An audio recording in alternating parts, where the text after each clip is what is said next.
Glitch the guarantee. E&E. With your boy shit. Glitch, nigga. Shit, I'm about to flood the streets like when the levees break. Criminal minds, my Garcia can navigate. Flowing while I'm blowing this gas. Nigga, no brakes. Niggas not seeing me ever. I mean, no dates. Fuck around and end up gone. You get in this place. You ain't need the shit that I claim. You dealing with grace. Took over the game by storm like Rain's mixtape. Thankfully, I've been up in smoke like mom mixtape. Counting cheddar shit, I'm about to make a grilled cheese. Niggas be faker than bad bitches with good weeds. On my John Wick shit like Keanu Reeves. Replacements won't be enough. You need the whole team. I've been a G since I could finish my ABCs. Kept it a buck so real niggas look up to me. This butcher boy shit get crazy. When it's sick of me, I'm coughing out these dope bars till they sick of me. Can't get rid of me, still can't find a remedy. Still blowing palmers if it comes to Hennessy. E&E, we own our shit independently. When I go out on the limb, I take extremities. I can see right through transparency. Hurt their self-esteem, low insecurities. Now or never, like Glitch the guarantee. What's the recipe? King L's Reflection 3. All these chapters in my life, you can turn a page. Books can't tell you my story, gotta live a day. Glitch got my back, yeah, you can copy that. Man, we control the scene, you can copy that. Leave your whole state red like Republicans. Put fire on the track, now it's bubbling. Put your boys E&E, you in trouble, kid. Add first 100 mil, you can double. Let's go, let's go. All the hustlers getting money, let it show. Let it show. Automatic nigga, how we get the dough. Get the dough. If it ain't paper, then we probably gotta go. Gotta go. With your boy shit, nigga, let's go. Let's go. All the hustlers getting money, let it show. Let it show. It's automatic nigga, how we get the dough. Get the dough. If it ain't paper, then we probably gotta go. Gotta go. With your boy shit, nigga, let's go. Blow sick, corona, jealous in the motherfucker. Can't even take a step, that's how far I trust you. This black boy turned to shining king under pressure. West side fat jacks, I took more to measure. Shave the extras, that's business starter feed. Street rules, what I talk, royal blood flowing free. Power on my mind, knows the gang is kind. Read between the lines, it was in my eye. If they ain't got real lines, it ain't hard to spot a counterfeit. Undefeated, ultra real, Fern Gully Mountain shit. Couple hot shots, turn on the frozen margaritas. Even better when it's served with some flawless features. Next year they gotta pay for these flawless features. Flawless victories from the flaws that they teach us. Now my flow imitate how I board the plane nonstop. The little J gon' take over with my time side. Yeah, I get right to it. My nigga, we begging pardon. We putting niggas back in boxes. Yeah, they need harder. My flow be retarded. Sick, I need hella help. My groove came back. This must be how Stella felt. We just started kicking it like a yellow belt. We all made it to the pros. This is how LaMelo felt. You better yell out help. Here comes the double team. You catch me in the spot, then you know that the boy is clean. The Louis V look mean with the magazine. So if you try it, you get shot. No vaccine. If you was asleep before I came, then I'm the caffeine. I pull the jokers out the deck. Yeah, there ain't no laughing. In CEO fashion, we sticking to the business. Wouldn't even let a vegan knock me off my chicken. Something about the BBS when the sun is hitting. Should be flashing like the lights when you getting Let's taken. go, let's go. All the hustlers getting money, let it show. Let it show. It's automatic, nigga, how we get the dough. Get the dough. If it ain't paper, then we probably gotta go. Gotta go. With your boy shit, nigga, let's go. Let's go. All the hustlers getting money, let it show. Let it show. It's automatic, nigga, how we get the dough. Get the dough. If it ain't paper, then we probably gotta go. Gotta go. With your boy shit, nigga, let's go. Yeah. What up? You already know, man. It's y'all guys been about town versus barricades. That's the facts, man. You already know, man. We tapped in, tuned in to another episode of A Real Talk Podcast. Yiddy. Alexander Gamboa, what's good with you, brethren? Y'all did take it down, man, because you know what I'm saying, them breaking them joints down. You know what I'm saying? They ain't really for YouTube, man. YouTube be on top of the copyright and you going in like that. YouTube don't be trying to let that stuff get played, man, when you breaking it down from certain angles and aspects, man. So exclusive stuff like that gonna be on the Patreon, man. It's just a $5 tier. That's all I got on there for right now. You know what I'm saying? When I get some more content you know what I'm saying, out of my archives and stuff. I'm going to put it on there for y'all to have that. That's what's going to be where the super exclusive stuff is at. And then as I get even more super exclusive content, I'm going to add more tiers. You know what I'm saying? This weekend, A Real Talk Podcast, A Real Talk Media, we will be in D.C. for the Brethren Tariq Nasheed's rally for reparations. You know what I'm talking about? A historical event, monumental event. First time in American history, you hear me? According to my knowledge, all right? Where it's been a new generation of us Black people talking about actually making a plan of action, you know what I mean, in some sorts, and coming together in solidarity. You understand what I'm saying? Coming together in unison, unified front, you know. Now, mind y'all, in D.C., man, which is the District of Columbia, you know what I'm talking about, man. They got free speech zones, which is pretty sure I'm pretty sure that's why Tariq is having it where he's having it at, because I'm pretty sure that's probably falls within a free speech zone. How many of y'all know they have free speech zones in D.C.? How many of y'all been to D.C. before? Been a couple times myself. And D.C. is a very, how could I say it, man? It's a very, if I could say, gentrified city, if that makes sense. Right? You already know Alexander Gamboa, man. You know what I'm talking about? We don't want to get the page, keep getting it flagged, or possibly get it flagged if it's not necessary for it to be. When there's different ways, you know what I'm saying? When there's different ways to, you know what I'm saying, skin the cat, so to speak. What's up with y'all, though, man? How y'all doing tonight, man? How did y'all like last night's show, though? You hear me? Got a few emails. You know what I'm saying? Me and Pops went in last night. It's a beautiful thing. Hit that like button, click on the bell, subscribe to the page as y'all come in, meet and greet each other as y'all come in. You know what I'm talking about? Everybody's welcome to join the conversation, man. You know what I'm saying? I've been meaning to do this for a minute. You know what I'm saying? A more updated version. This be a more in-depth version. You feel me? You know what I'm talking about? And yeah, man. So y'all see the thumbnail, what we talking about tonight. You know what I'm saying? And I keep telling everybody that y'all need to read this book, man. You know? Like I said, I don't say that because I've read it and I just think like, oh, like I read this book and like, you know, it's like, nah, I'm telling y'all, man. For y'all to get a good idea of what's currently going on, you hear me, right now. You did. Right here in this book, man.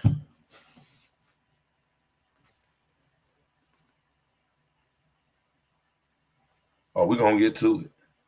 You hear me? And if you notice, there's an eyeball right there if you pay attention. All right? If you pay attention. And that eyeball stands for, like I tell you all the time, when the Most High has in perfect balance, LSD has a counterfeit and a inverted version of it, right? You know what I'm saying? The all-seeing eye. But this also stands for Brick Brother is watching. You hear me? Yeah, y'all, man. Big Brother is most definitely watching. You hear me? Make no mistakes about that. Big Brother is watching. You hear me? I know what this paper is right here. Oh, I'm going to have to go in on this, man. I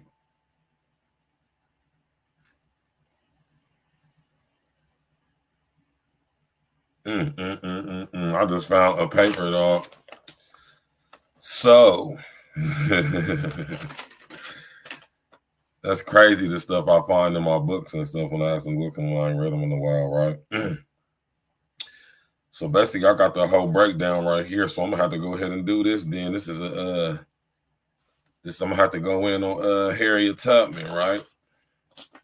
Since y'all don't believe that Harriet Tubman, y'all don't believe Kanye when he said Harriet Tubman didn't free no slaves. He was right when he said that. You know what I'm talking about? I said when Kanye said Harriet Tubman ain't free no slaves, he was telling the truth.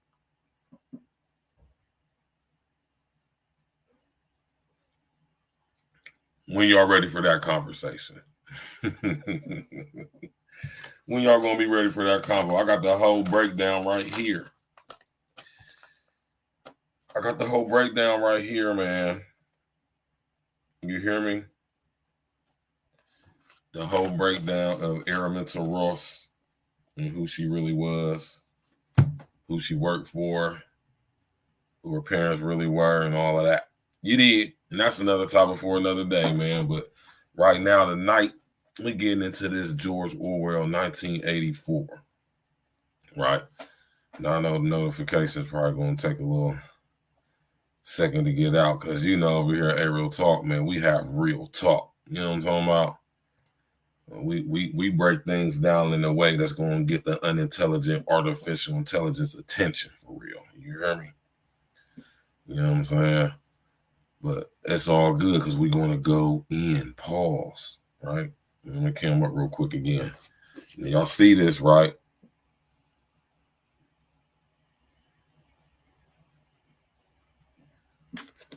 Now, look at that.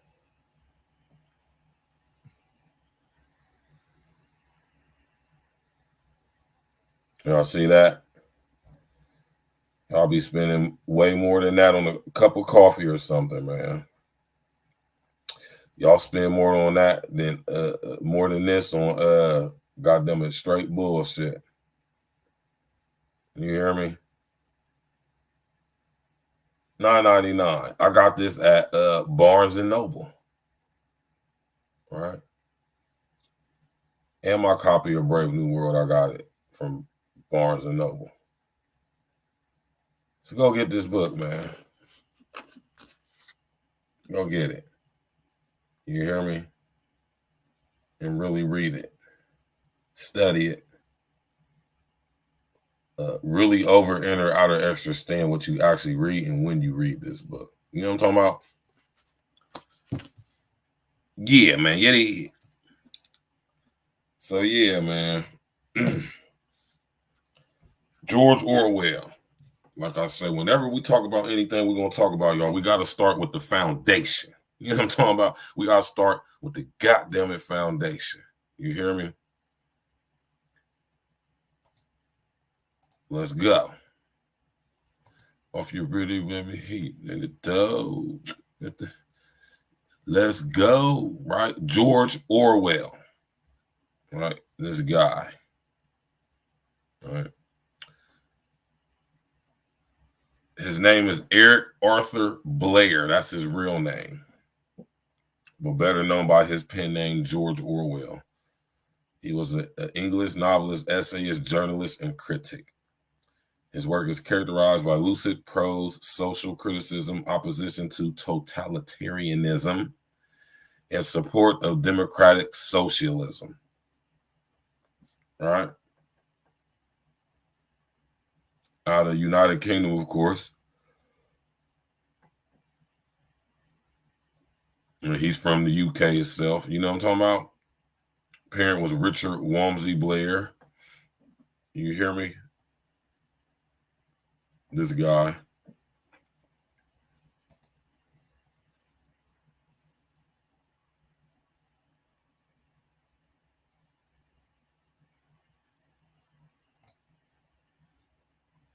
Here we go right here.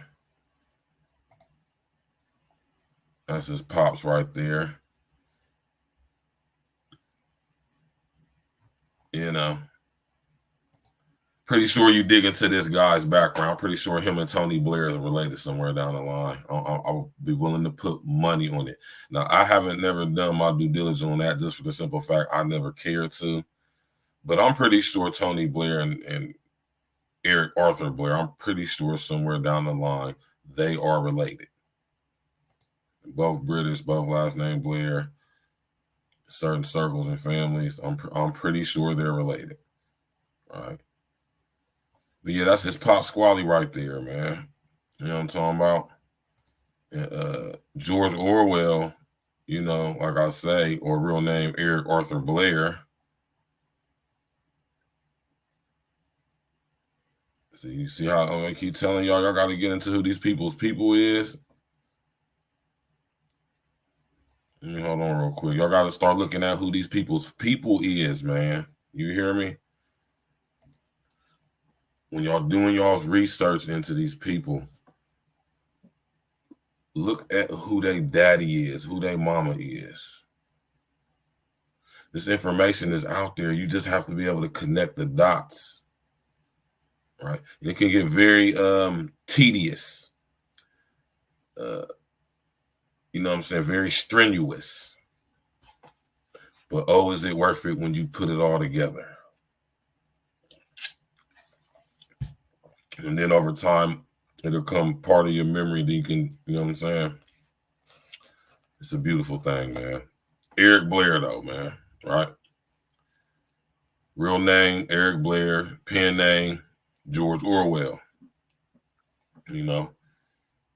And he wrote a lot of books, you know what I'm saying? Like I said, he was an author. But he's best known for these two books right here, specifically this one.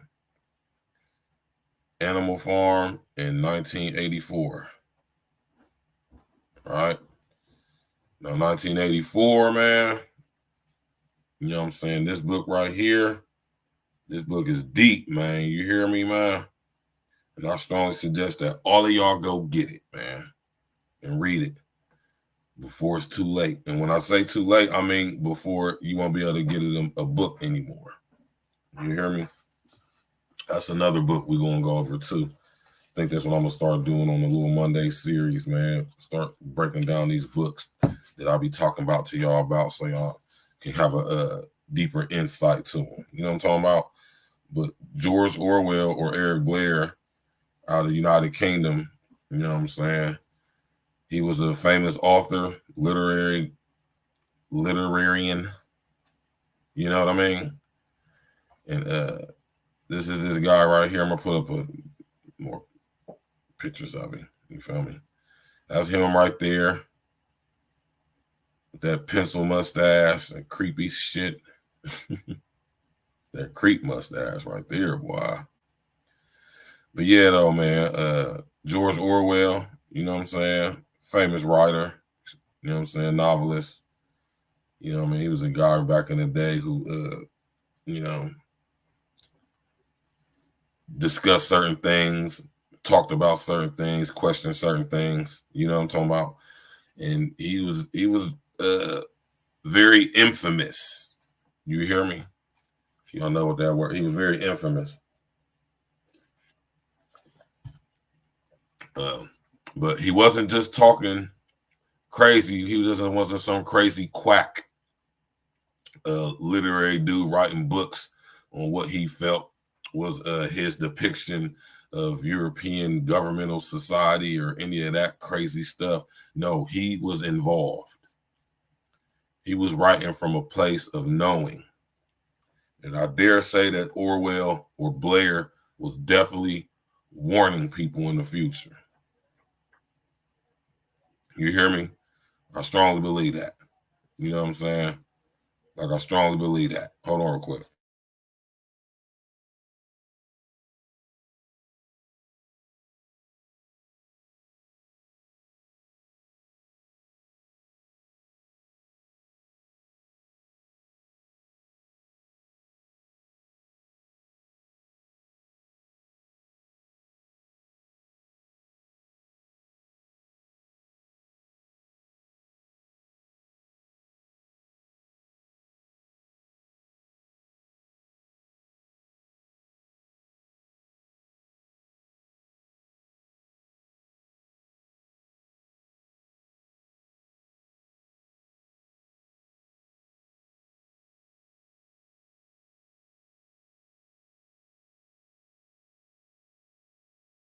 Oh yeah, my fault, y'all. I'm back, man.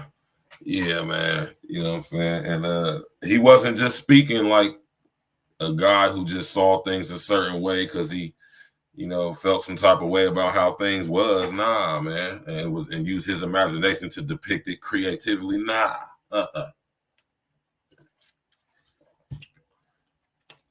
George Orwell, real name Eric Blair, spoke from a place of knowing on many levels, right? Now I'm about to sit up here and, man, just tap in and walk with me, y'all. You hear me? Tap in and walk with me, y'all. You hear me? Put your listening ears on. You know what I'm talking about? And tap in and walk with me. Y'all know I gotta lay foundation. You hear me? I absolutely have to lay foundation. You hear me? So tap in and walk with me. Because a lot of people get the idea that when they read this book, 1984, if they have ever read it before, that this just was a book from his imagination and that he was just writing this book on his depiction of what he felt, like I said earlier, European society was, as far as totalitarianism goes and Marxism, you know what I'm saying, Leninism, communism, Bolshevikism, Nazism, all these isms, right? And all of them under totalitarianism, though. You hear me? You hear me? And a lot of people, when they read this book or hear about this book, they think that this was all just like out of George Orwell's imagination. But actually, it's anything but. You hear me? And you got to tap in and walk with me. Tap in and walk with me. Okay, let's go, man. You hear me? We're going to get to it. See, George Orwell, or real name Eric Arthur Blair, he just wasn't no regular cat. I gave y'all a brief introduction to who his pops is. His mom's is irrelevant, it's his pops. When I say his mom is irrelevant, I'm talking about as far as why through his bloodline, I mean. It's through his father, not his mother. You hear me? And George Orwell, real name Eric Blair, was definitely connected through his father, right? His father was like a media guy, you hear me? He's pretty much following in the footsteps of his dad, except he wasn't like involved in the business his dad was in. You hear me? And he's speaking from a double place of knowing because of who his father was, and also, through who his father was, he went up through the same, let's say, for lack of a better word, anals, pause. You hear me? And he ended up finding himself going to the famous, you hear me? Now, you got to understand, if y'all do your research into this university, right, y'all going to find out that this is where Britain's elite go to. You hear me? He went to the world famous Eton University. Right? Y'all hip to Eton University in the UK? Eton University is equivalent to the Ivy League schools over here. They got the Ivy League schools over there and there too. They got Eton University. They got the London School of Economics. They got Cambridge. You know what I'm saying? They got goddamn it. What's the other school they got over there? Oxford. You hear me? Oxford, Cambridge, Eton, London School of Economics. You hear me? They got their little Ivy League over there too. They're Ivy League schools. And this is where George Orwell, or real name Eric Blair, attended university. Now, I want y'all to understand, when we're talking about Eton University, I want y'all to understand, like I just told y'all, that Eton University is equivalent to like Harvard, Yale, Brown, Green, Princeton, You hear me? Ivy League schools, what we call them out here in America. You know, like I said, Eton University, the London School of Economics, Oxford, Cambridge. You hear me? This is what the elite schools are over there. Eton's one of them. Uncle Diggity, what's good, man? You already know what it is, Uncle Diggity, man. Make sure you get that work in, get that bread, man. You know, home back. My brother Uncle Diggity in the building, tapping in the clouds while you at the work site. That's what's up. That's what you call true support. You already know my brother Uncle Diggity, man. And he attended Eton University. So I want y'all to understand that George Orwell just wasn't some regular kid, some regular British kid. Through his father, he was able to be able to go through such schools because of who his father was and who his family is. Look into his father, his grandfather. The Blairs are a prominent aristocratic bloodline out of the United Kingdom. Tony Blair,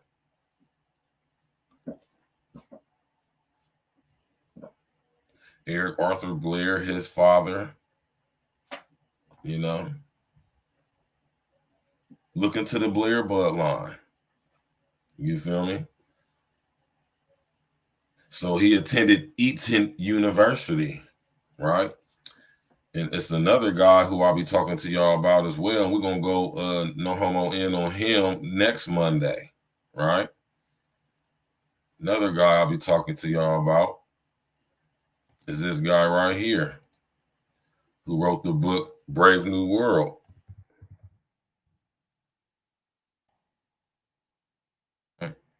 We're going to go over this next week too, because repetition is the key. You feel me? Let me pull him up on the screen real quick.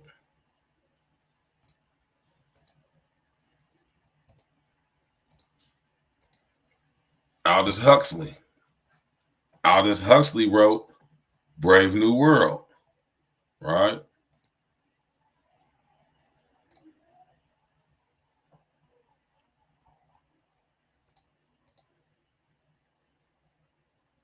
Oh, they got a TV show? Oh, it's a book. But yeah, though. Was that a TV show? You got the knife.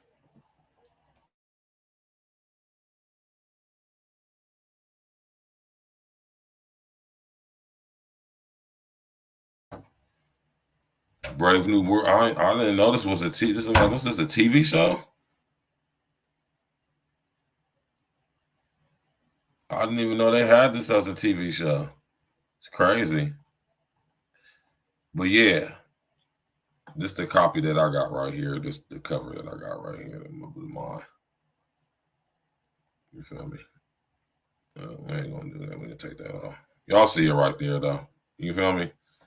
Brave New World, y'all. Aldous Huxley wrote this book. This is what we're gonna go in on next Monday. You hear me? This is the other leg of this twofold paradigm between these two guys, and this is crazy when you dig into these people's background and find out who they are. Now, George Orwell went to Eton University. Aldous Huxley went to Eton University. These two guys were roommates at Eton University. What y'all know about that? Eric Arthur Blair, pen name George Orwell, right?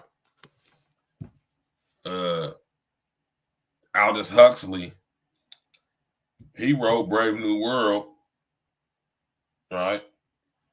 George Orwell wrote 1984. They were roommates at Eton University. Aldous Huxley is the younger brother of Julian Huxley. Do y'all know who Julian Huxley is? Huh?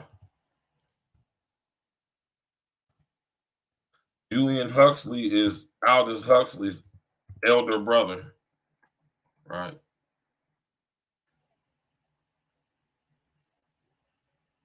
That's old Julian Huxley right there. Oh, goofy looking ass boy. This is Julian Huxley. And Julian Huxley is famous for look at him as a young boy. And that's Aldous and his big brother Julian. You know, he's a couple years older than him. You feel me?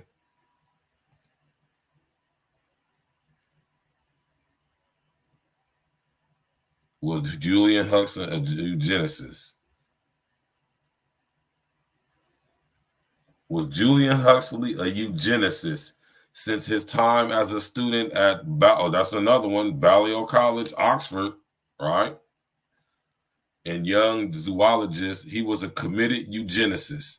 The Eugenics Education Society was founded in 1907, although its Oxford branch was launched in 1913 when Huxley was at Rice University, Texas, right?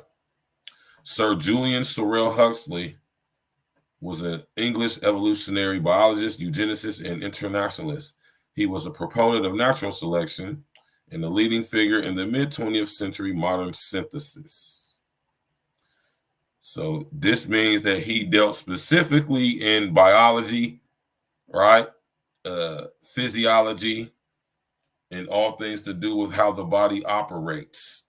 He was a eugenicist, meaning that he was a guy who studied the science of eugenics, right? Which is the science of the DNA structure of certain racial groups and species of other animals as well, right? Amongst humans, anyway, when it comes to racial.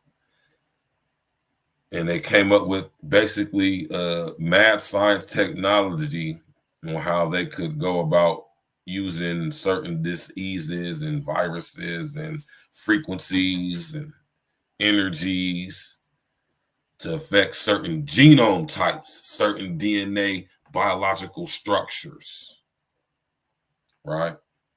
And this is the study of eugenics because, of course, this was used as a military application, which means it's a weapon, which means this is how to get rid of people. Not only how to get rid of people, but how to do certain gene selecting and grafting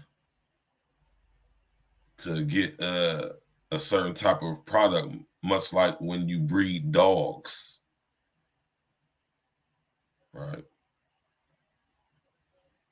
So y'all can look in. We can go into what eugenics is on another day, though. But we're gonna keep it on Aldous Huxley, right? Aldous Huxley and George Orwell, and these two guys that mysteriously were roommates at the same school, basically Ivy League British Society School of Eton College, Eton University, equivalent to Yale or Harvard or something like that. You hear me? They both was roommates there, right? And oddly enough, Julian or Aldous writes Brave New World, and his roommate George Orwell writes 1984. Put a 1 in the chat if y'all think that's a coincidence. Put a 1 in the chat if you think it's a coincidence that not only did Eric Arthur Blair, the real name of George Orwell, and Aldous Huxley, not only did they go to the same school, they were roommates at the same school. And Aldous Huxley wrote Brave New World. George Orwell wrote 1984. Now, put a 1 in the chat if you think that is a coincidence.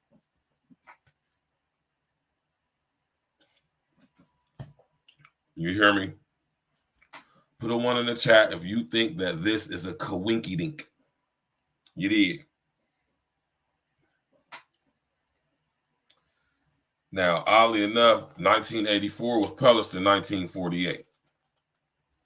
For all you gematria heads out there, all right?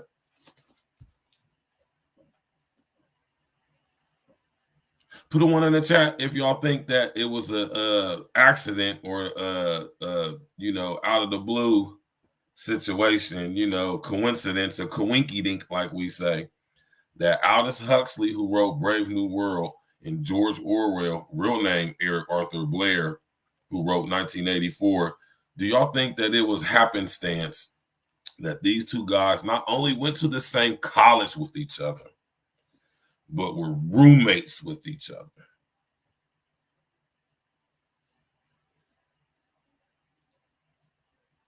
Now that's a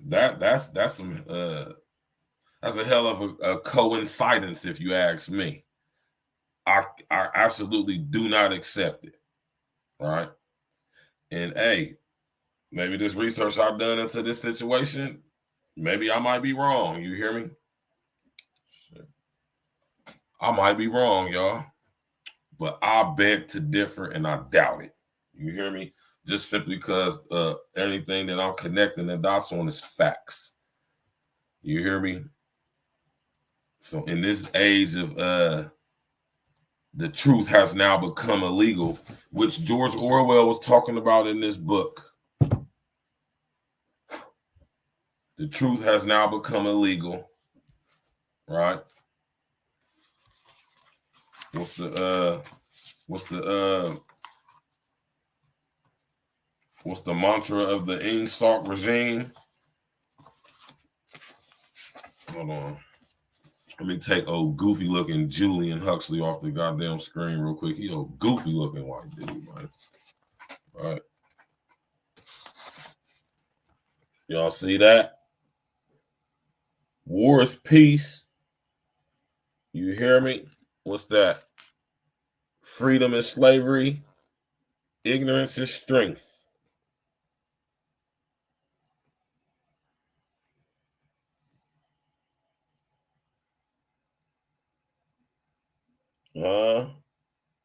How many of y'all agree with that?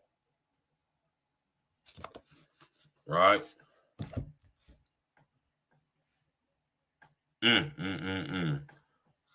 Put a one in the chat if you think this is an accident. Listen, not only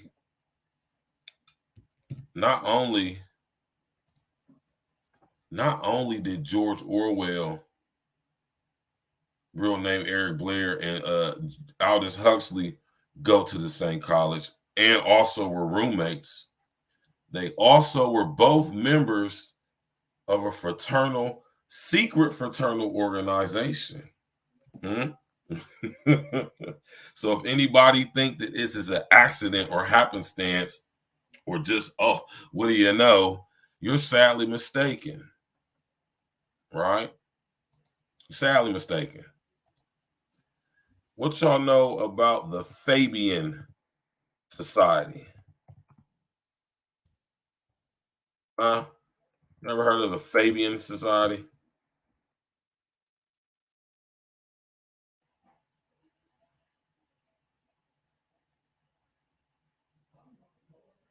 You ever heard of the Fabian Society?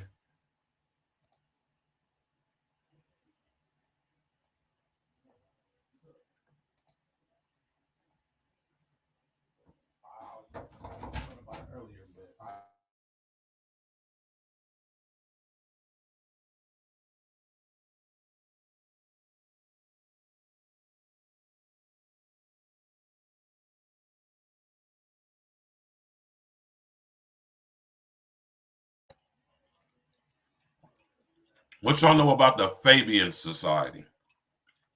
Right?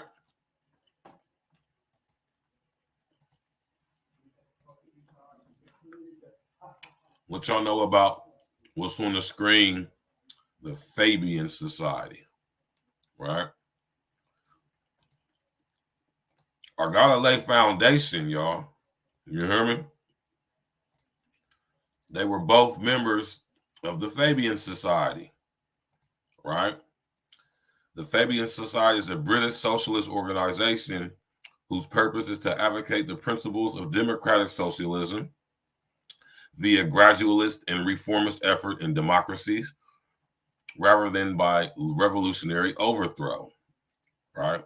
Which is utter bullshit. The Fabian Society was also historically related to radicalism, a left-wing liberal tradition. A left-wing liberal tradition. Right?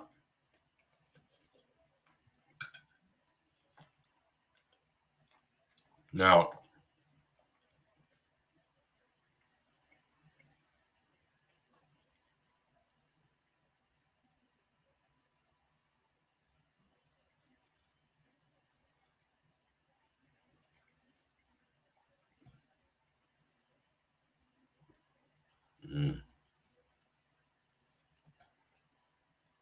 My bad, y'all. Now, look at this emblem of the Fabian Society, y'all. Now pay attention to this. I'm going to read this sentence again, y'all, because this is mindfuckery right here, y'all. Pay attention. The Fabian Society is a British socialist organization whose purpose is to advance the principles of democratic socialism via gradualist and reformist effort in democracies, rather than by revolutionary overthrow. The Fabian Society was also historically related to radicalism, a left-wing liberal tradition. Y'all gotta watch these words, man, when they be talking, man. You hear me? You gotta watch these words when they be talking, man. You know what I mean? Now, I want y'all to direct y'all's attention, right?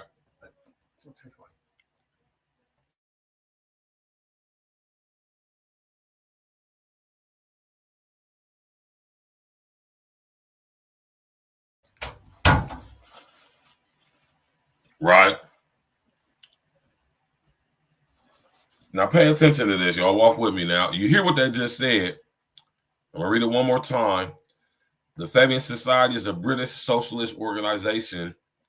Now look at the mindfuckery in here, though. It's a British socialist organization whose purpose is to advocate the principles of democratic socialism.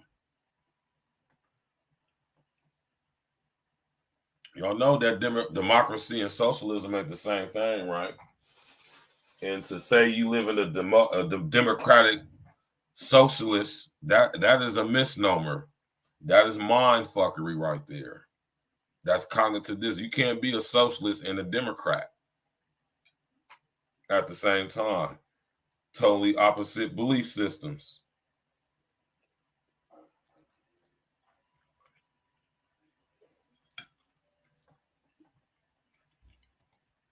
Very similar, but very different at the same time. Right?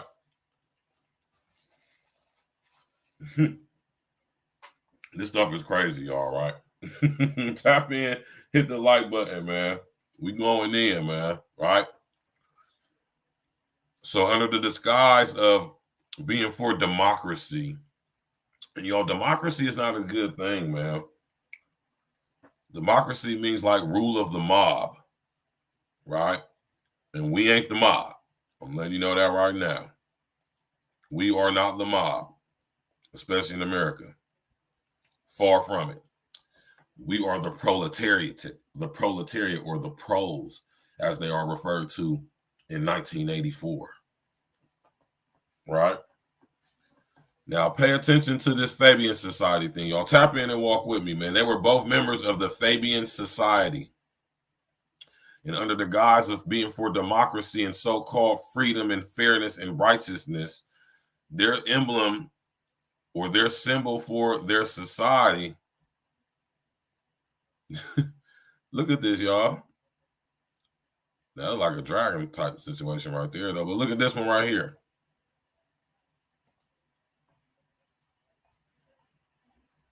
So that's not a good one.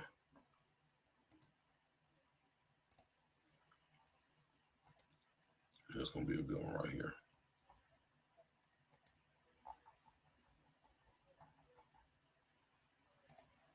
There we go. Y'all see that? Come on, man. What the hell was that?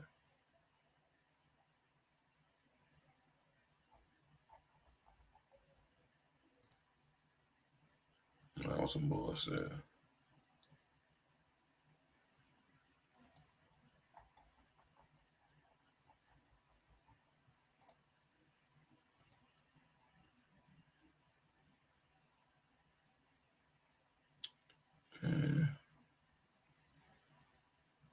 Oh, that's some bullshit.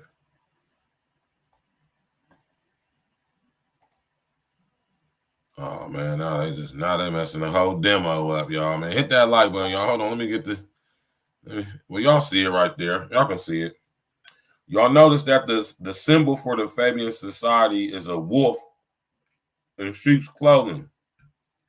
I wonder if y'all noticed that while y'all been looking at it on that screen.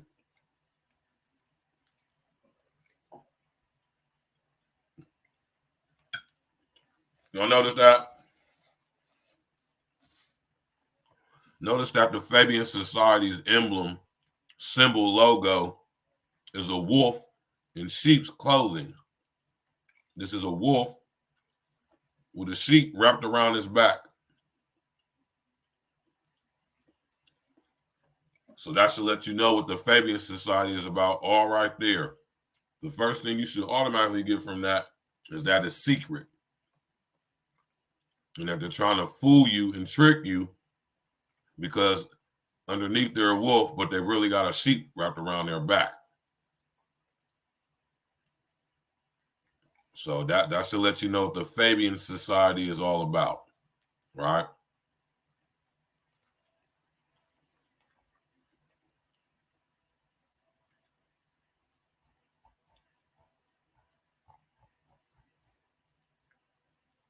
There's some we guys images on here.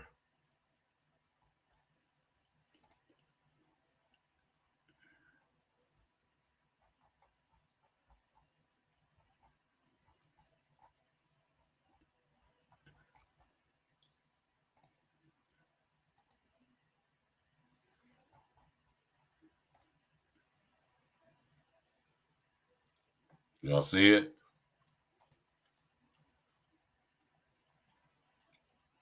Hold on, let me pull this up real quick.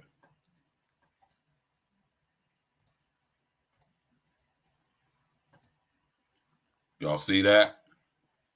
See, it's the sheep wrapped around the wolf's back. Now pay attention that it's a wolf wrapped in a dead sheep's clothing. All right. So like I said, y'all, that should let you know what you need to know considering the Fabian Society, right? They operate in secrecy. And the fact that they got a dead sheep wrapped around them let you know that they're trying to trick you and deceive you, right? And in order for you to be a wolf in sheep's clothing, you, of course, have to kill the sheep in order to wear it as a disguise, right? So this lets you know the nefarious roots and the agenda of the Fabian Society. Now, let's take it a little bit farther back with this Fabian Society. Oh, you ain't missed too much. We really just now getting started, Mr. O. My brother, Mr. O, with the info. What's good with you, man? You ain't really missed nothing, bro. We really lightweight, just getting started. So, as always, Mr. O, you going right on time. You feel me? You smell me? You dig me, man? Hit that like button, y'all. Click on the bell, subscribe to the page. I told y'all, man, YouTube be messing around with them notifications, man.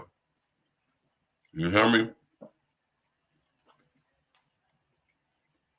What's up with y'all? How y'all doing, man? We getting straight to it. You know what I'm saying? I can give y'all a brief cap, though. George Orwell, real name is Eric Blair. His father is Richard Blair, who is of the famous Blair aristocratic bloodline out of the United Kingdom. Do your research on who the Blair family is, right?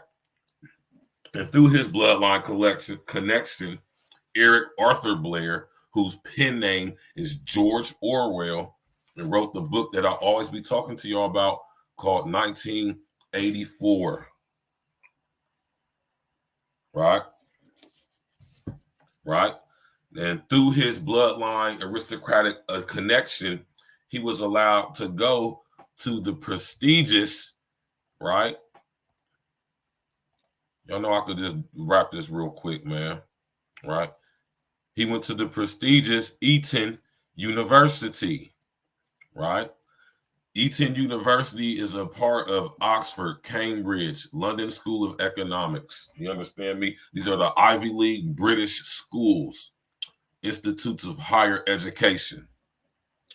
George Orwell went to Eton University, right?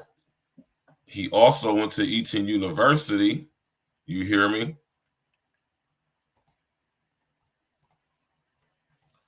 With another guy y'all always hear me talking about, and another book y'all always hear me talking about.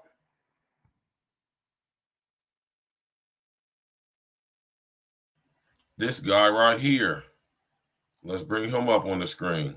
Brief recap. Y'all always hear me talk about Aldous Huxley. Aldous Huxley wrote the dystopian novel, right? Well, let's just do this. Aldous Huxley wrote the dystopian novel, Brave New World. Another book y'all always hear me talking about, which is what we're going to get into next Monday, right? Walk with me now, y'all. George Orwell, real name Eric Arthur Blair, went to the Eton University. So did Aldous Huxley. He also attended Eton University, right? And not only did he attend Eton University, him and Eric Arthur Blair, George Orwell, were roommates. They were roommates at Eton University, right? So put a 1 in the chat if you think it's a coincidence that Eric Blair, Aldous Huxley not only went to the same school, not only were roommates with each other, but they both wrote these two very dystopian novels that are, verbatim depictions of what is going on in our society today. What are the odds of that? Put a 1 in the chat if you think that this is by accident. Put a 1 in the chat if you think that this is not nowhere near coincidence like my brother Mr. O did. This is what I'll be telling y'all to connect the dots, man. You hear me? Now, Aldous Huxley, the writer of Brave New World, right?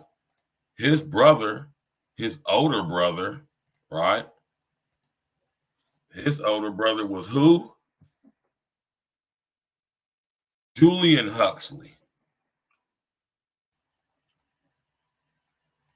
Right? Aldous Huxley's older brother was Julian Huxley, who also attended Eton University, right? And he was a founding member of UNESCO. He also was a eugenicist, right? H.G. Wells, they all hung out with each other, Uncle Diggity, yes. Yes, Uncle Diggity, yes. Do your due diligence like my brother Uncle Diggity. H.G. Wells is the writer of the War of the Worlds. It's funny how all of these things came out like around the same time, right? Was a member of that society too. They seem to turn out a bunch of they seem to.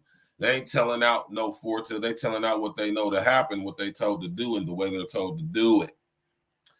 Julian Huxley, a member of the Fabian Society, what we're about to get into, also attended Eton University because these guys are aristocratic bloodlines, man. They're all connected. They all intermarry and interbreed with each other. This is Aldous Huxley, writer of Brave New World's older brother, Julian Huxley, who was a eugenicist.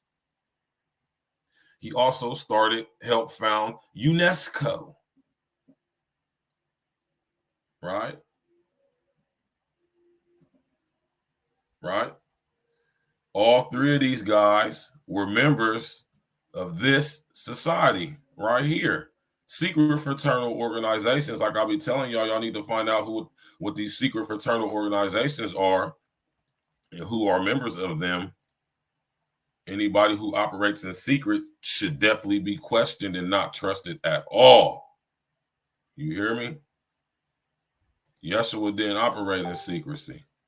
You feel me? Now, the Fabian Society. This is the Fabian Society's logo, which is a wolf in sheep's clothing. And like I just broke down, it's a wolf in the dead sheep's clothing, because in order for you to have on a sheep's clothing to disguise yourself, to trick somebody into thinking you're a sheep, you have to kill it first. Right? And not to mention, just to do that, it's the demonic in itself. So the Fabian Society should let you know what their seemingly non-nefarious agenda is by their very logo. Symbols and imagery mean everything, and they're oh so very serious for y'all to inform yourselves on what this stuff means, because the symbology is out there and it could be hitting your subconscious and you don't even know it. H.G. Wells, writer of the War of the Worlds, he is also a member of the Fabian Society. Julian and Aldous Huxley are members or were members of the Fabian Society. George Orwell was a member of the Fabian Society. Right? Now let's dig a little deeper into the Fabian Society. The Fabian Society, tap in and walk with me, y'all, man. Hit that like button, man. I'm teaching tonight, man. I didn't even mean to do this, though, but I'm teaching, though. You feel me? The Fabian Society is named after this guy.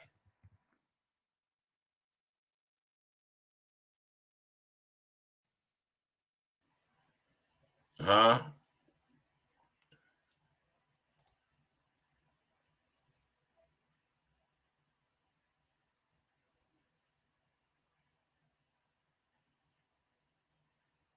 I'm going to bring it up and I'm going to show y'all a picture of him. The Fabians, Tony Blair on the list. They got, yeah, I told you. That's what I'm saying. I'm listen here, Uncle Diggity. I haven't done my due diligence on this, right? You hear me? But I'm going to almost bet $100 that Tony Blair, in real name Eric Arthur Blair, George Orwell, I'm going to be willing to bet money that they're related. Now, Tony Blair, y'all keep hearing me say that name for y'all who might not know. Tony Blair was the prime minister of the UK at the same time that Barack Obama was the. That's another topic for another day, too. Right? All of these guys were members of the Fabian Society. And the Fabian Society was named after this guy. Right? Gotta lay foundation, y'all. Hit that like button, man. Click on the bell, subscribe to the page, man. The Fabian Society was named after this guy right here. Quintus Fabius Maximus Vericosus. Right?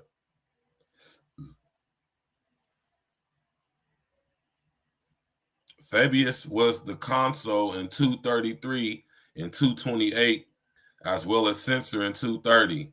After Hannibal's victory over the Romans at Lake Trasimene, 217, Fabius was elected dictator. He then initiated his strategy of attrition against the invaders. Right? About to give y'all a history lesson real quick, man, that they ain't gonna teach y'all in school. You don't want y'all to connect the dots on this history.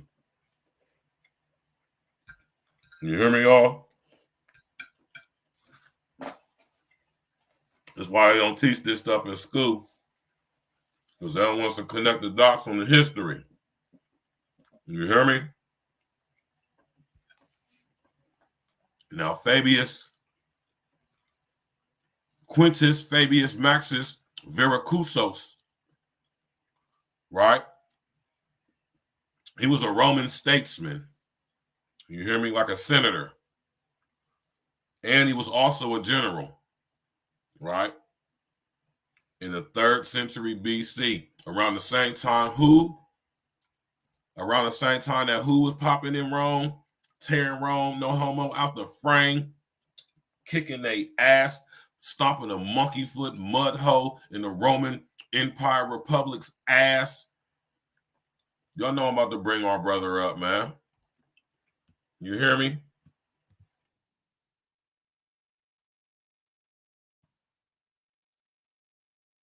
Huh?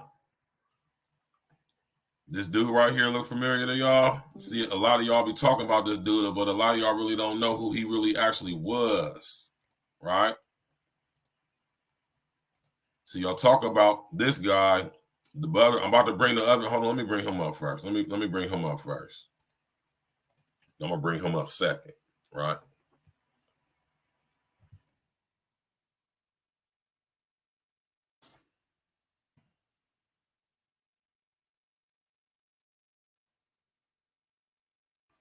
Right? You know what I'm talking about?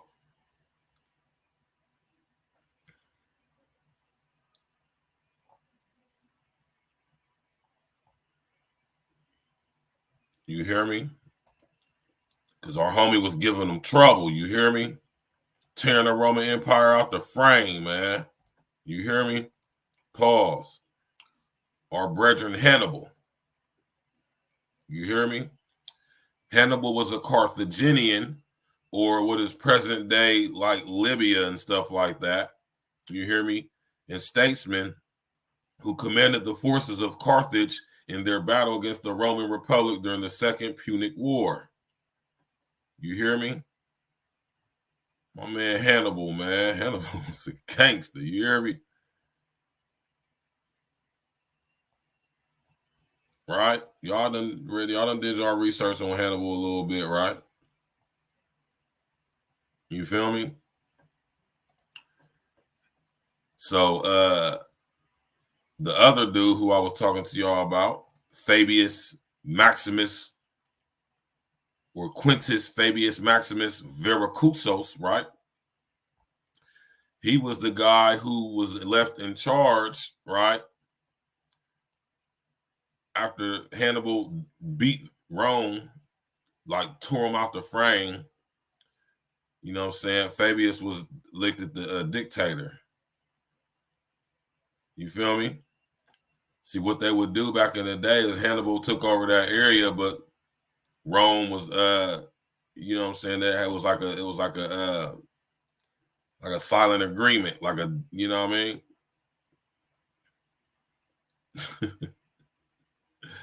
I know, I'll tell you, this dude Fabius was on some hobo stuff too, man. He was in the spirit cooking and all that stuff. You hear me?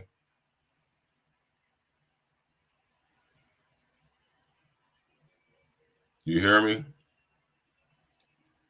He was elected the dictator over the region where Hannibal, you know what I'm saying, recently just whooped their ass at the Lake of Trasimene. And he was trying to come up with a strategy to try to go against the invaders, right? But as y'all know through history, right, Hannibal was kicking their ass. And they finally didn't beat him until they all had to converge together, right? Because what y'all don't know about Fabius, or what about our homeboy Hannibal, right?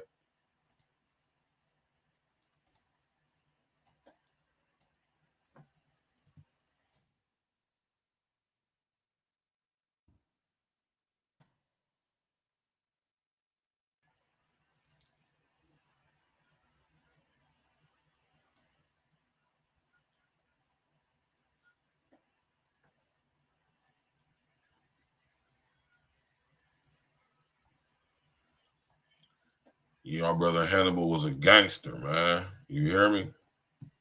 Our brother Hannibal was a gangster, man. He strategized. You know what I'm saying? He was a war strategist, man. He was a genius when it came to that stuff.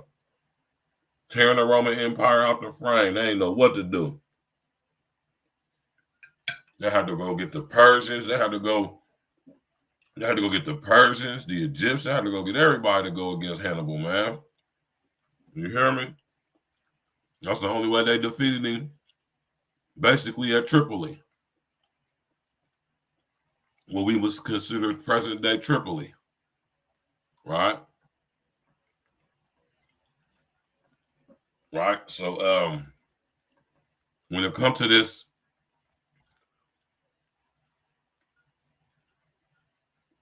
let me go back to this dude, man. So when it comes to Fabius Maximus, you know what I'm talking about? He's the guy that the Fabian Society is named after, right? And they named it after him because, you know, he was one of the guys who is credited for coming up with the strategy with the help of the Persians, you know what I'm saying, and with the help of this guy.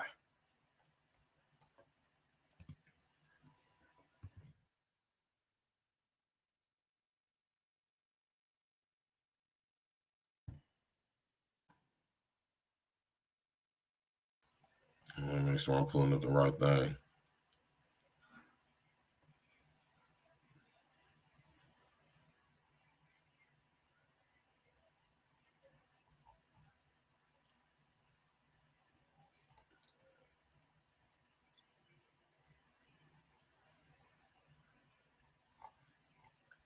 You know, Fabius Maximus was excuse me. He was trying to leave off or take off where this guy left off. You hear me? He was trying to relive the you know what I'm saying? He was trying to relive the glory days of this guy. Let me bring him up on the screen. You got Fabius. Hold on. Let's bring it back now, y'all. Bring it back now, y'all. You hear me? Quintus Fabius Maximus, who was one of the statesmen generals who presided over a town that was taken over by Hannibal. You know what I'm saying? Or it was set to be taken over by Hannibal, right? Right after Hannibal took over a city that was not too far away called Lake Trasimene, right? Where they defeated Hannibal just beat the Romans at Lake Trasimene. And Fabius was elected the dictator of that region, right? And they all came together, like I said, with the help of the Persians and the Egyptians and everybody else to go against Hannibal, right? But what Fabius Maximus was trying to do was trying to revive and invoke the energy and spirit of this guy in order to do that. Because like I told y'all, Fabius Maximus was into spirit cooking, right? And the guy who he was trying to invoke through his spirit cooking in order to beat Hannibal. See, this demon time go back long, y'all. This demon time go back a long time, man. This demon stuff goes back a long, long time. This demon time go back a long time. You hear me? We got our homeboy, Fabius Maximus, trying to invoke the spirit of this guy, Scipio Africanus. Right, y'all know who Scipio Africanus is?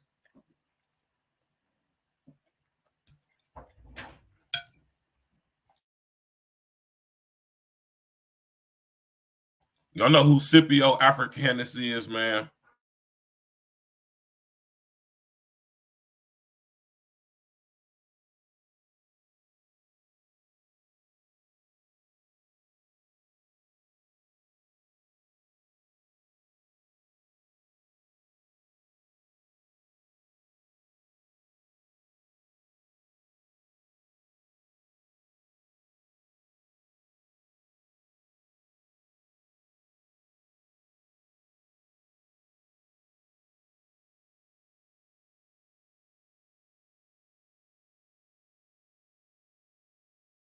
Scipio Africanus is the guy who is named, who Africa is named after.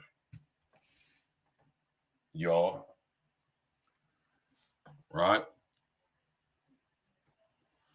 Now, if y'all tap it in with me, I'm pretty sure some of y'all already know that Africa is not the original name of that land. And I'm pretty sure a lot of y'all know that it was named after this dude, Scipio Africanus. But I'm pretty sure a lot of y'all don't know Where we about to go right now? Hit that like button, y'all. Click on the bell, subscribe to the page, man. We going in, man. Y'all ain't getting this type of teaching nowhere else on YouTube. Not so many people. Not so many platforms. You hear me? Subscribe to the page. Click on the bell and all of that. Now we got Scipio Africanus, who was also into spirit cooking. Right? He is the Roman general who conquered Africa. Right? He conquered Africa. This is pre-Hannibal, though. Right? Hannibal took it back. You hear me? At least the northern region anyway, but all of Africa for real. Specifically the northern regions off the Mediterranean. But he definitely took the whole Africa back, though. But this guy is who Africa is named after. And Africanus, right? Scipio Africanus, you know, Scipio Africanus wasn't even his like actual last name, right? Africanus was like a title of nobility. You hear me? So you know what I'm saying? The Africanus name, it was like a title, right? The Africanus line or Africanus title has been around in Rome for a long time. If you go do your studies into ancient Rome, like I have, it's a title of nobility, like a sire or a duke or earl. You hear me? Hit that like button, y'all. Click on the bell, subscribe to the page. See, Africa's original name was Alkebulan. The original name of Africa is Alkebulan. Alkebulan. Alkebulan. All right.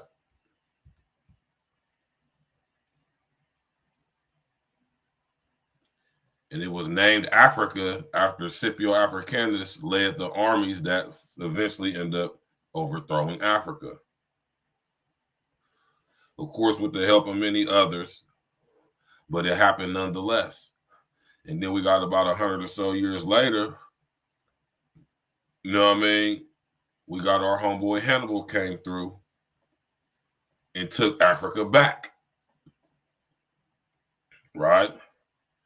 So they had to rally up all the troops this time just to go against Hannibal because his war strategy just was that ill. Right? It just was that raw, y'all. You know what I'm talking about?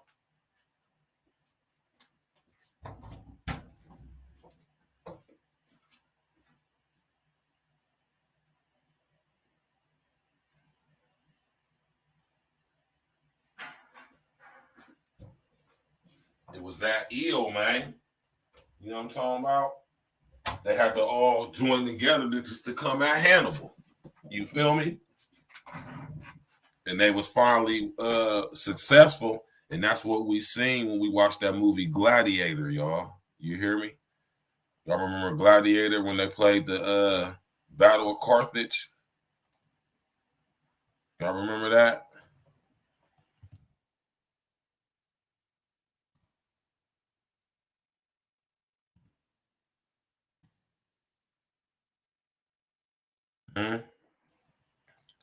Y'all remember that?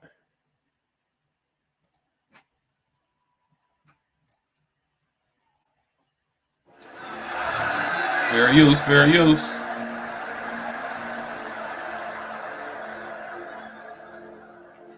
Anyone here been in the army? Yes. I certainly do have been about it. You can help me. Whatever comes out of these gates, we've got a better chance of survival if we work together. Do you understand? If we stay together, we survive. Pleased to bring you the Legionnaires of Scipio Africanus! Y'all hear what he said? Did y'all hear what he said? Y'all see who they fighting against? The Legionnaires of who?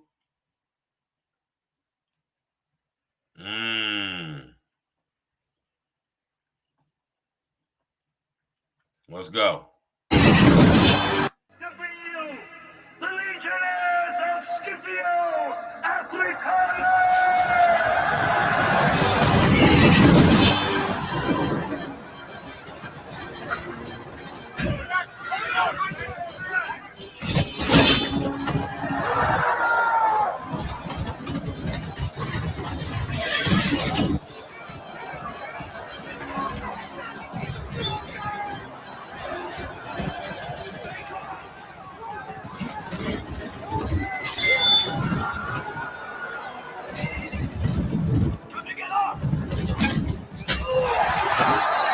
Well, that's enough of that, y'all. We ain't gonna watch all that. You know, they be tripping on that copyright stuff, man. But y'all, yeah. Y'all remember now?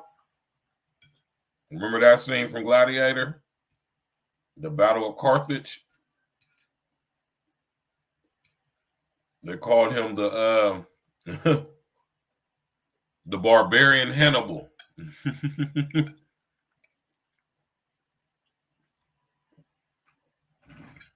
No doubt, my man, Mr. O.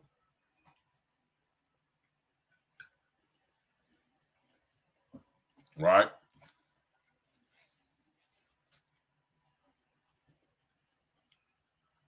Y'all see how deep this go back? And this is just on the Fabian Society, right? Just doing this to lay foundation and connect dots, right? On who George Orwell actually is.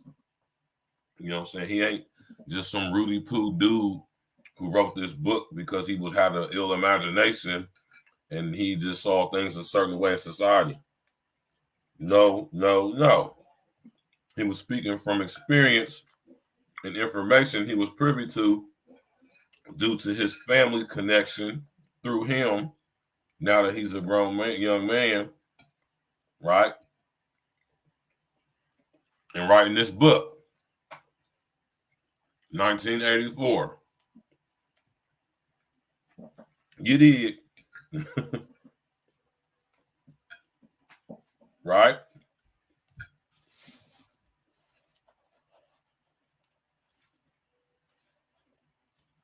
And y'all see what the motto for the Ingsoc regime is: war's peace.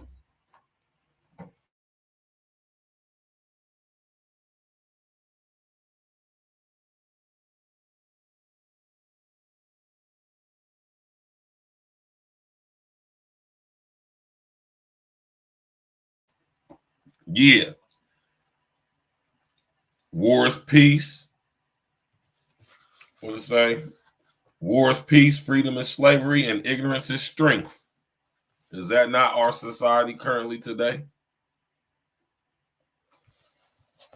Right? Now, mind y'all, this book was written in 1948, 1949. Right?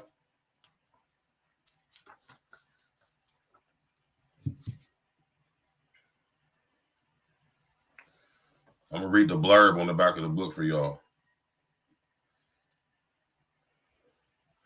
The year 1984 has come and gone, but George Orwell's prophetic, nightmarish vision in 1949 of the world we were becoming is timelier than ever. 1984 is still the great modern classic of negative utopia, a startling original and haunting novel that creates an imaginary world that is completely convincing from the first sentence to the last four words.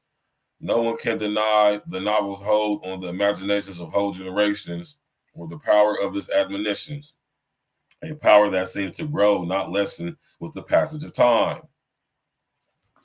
Right? God damn it, bad.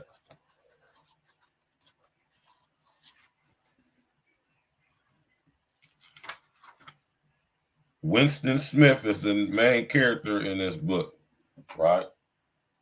Winston Smith, y'all, works at the Ministry of Truth as a truth auditor.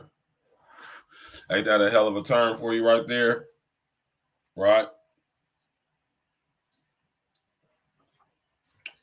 I'm going to read the first passage for y'all real quick. It was a bright, cold day in April, and the clocks were striking 13. Winston Smith, his chin nuzzled into his breast in an effort to escape the vile wind, slid quickly through the glass doors of Victory Mansions, though not quickly enough to prevent a swirl of gritty dust from entering along with him. George Orwell's a very good writer, I will say that. The way he tells this story is very riveting. It encapsulates you. If you know what I mean, right? The hallway smelt of boiled cabbage and old rag mats. At one end of it, a colored poster, too large for indoor display, had been tacked to the wall. It depicted simply an enormous face, more than a meter wide, the face of a man of about 45, with a heavy black mustache and ruggedly handsome features.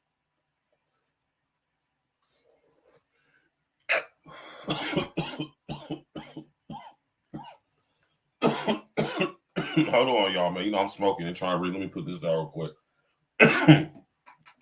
My bad, y'all. Hit that like button, y'all. Y'all know we cooking in real time over here, man. Right? Winston made it for the stairs. It was no use trying to lift. Even at the best of times, it was seldom working. And at present, the electric current was cut off during the daylight hours. It was part of the economy drive in preparation for Hate Week. The flat was 7 flights up, and Winston, who was 39 and had a varicose ulcer above his right ankle, went slowly, resting several times on the way. On each landing opposite the lift shaft, the poster with the enormous face gazed from the wall. It was one of those pictures where it's so contrived that the eyes follow you about when you move. Big Brother is watching you. The caption beneath it read, right? Inside the flat, a fruity voice was reading out a list of figures which had something to do with the production of pig iron. The voice came from an oblong metal black-like dulled mirror which formed part of the surface of the right-hand wall. Winston turned a switch and the voice sank somewhat through the words, though the words were still distinguishable. The instrument, the telescreen, it was called, could be dimmed, but there was no way of shutting it off completely. He moved over to the window, a smallish, frail figure, the meagerness of his body merely emphasized by the blue overalls, which were the uniform of the party. His hair was very fair, his face naturally sanguine. Do y'all know what sanguine means, man? Do y'all know what sanguine means? S-A-N. Somebody look up real quick the word S-A-N-G-U-I-N-E. Lance Parker, what's good with you, brother? You know what I'm saying? Tap in and walk with us, man. We're having this lesson tonight.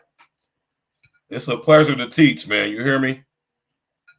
And I appreciate y'all listening. You know what I'm talking about? Y'all could be anywhere in the world right now on this Monday doing anything. You hear me? And here we is at goddamn number 10:30 at night, Eastern Standard Time. And y'all sitting here tapping in with me. I appreciate that, right? You hear me? Now, did y'all pay attention to what I just read? Did y'all pay attention to what I just read? I'm going to read it again just in case y'all ain't hear me. The voice came from an oblong metal plaque like a dulled mirror which formed part of the surface of the right-hand wall. Winston turned the switch and the voice sank somewhat, though the words were still distinguishable. The instrument, the telescreen, it was called, could be dimmed, but there was no way of shutting it off completely. He moved over to the window, a smallish, frail figure, the meagerness of his body merely emphasized by the blue overalls, which were the uniform of the party. His hair was very fair, his face naturally sanguine, his skin roughened by coarse soap and blunt razor blades, in the cold of the winter that had just ended. What did it sound like I just described, y'all? Yes, exactly. Let me get y'all put it in your mind frame of what a sanguine look is. Y'all ever see guys who got who got a beard, and when they shave their beard, they got like a permanent stain on their face? That's an example of what a sanguine face would look like. You hear me? So go get you some good skin products if you keep your beard when you shave it, man, so your face don't be looking all stupid when you shave your beard off, if you ever do.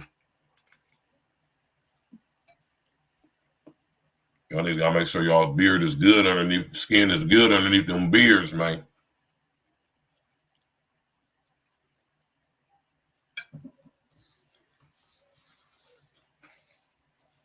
Did y'all hear what Orwell was just describing? When he was describing this oblong metal plaque like a dull mirror, which formed part of the surface of the right-hand wall, the telescreen.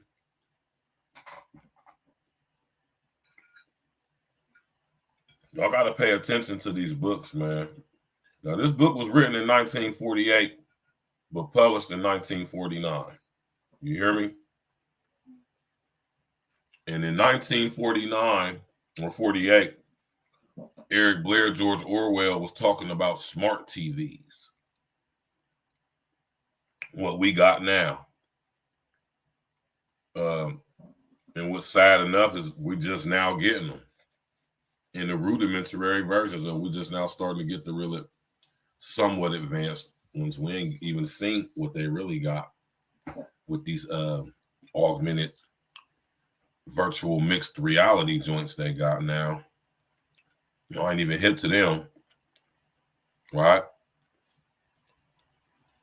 George Orwell talking about smart TVs. We're talking about these telescreens. And when you read 1984, telescreens were in every person's home. Mind you, in 1984 as well, y'all, everybody had assigned housing.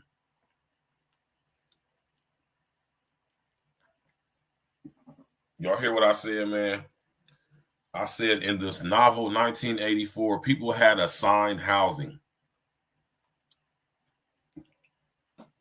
He lived in an apartment by himself, in an assigned apartment that was definitely monitored, definitely surveilled through the telescreen, which is the smart TV.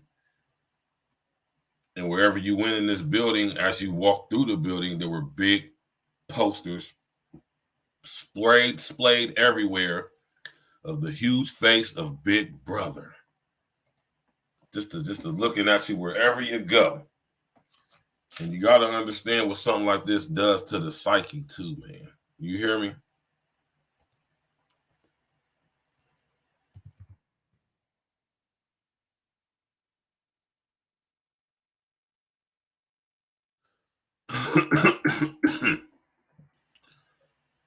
Right.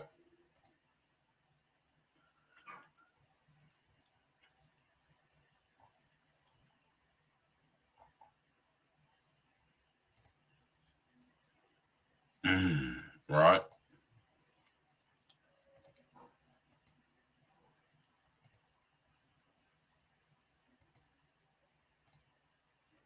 Big Brother is watching.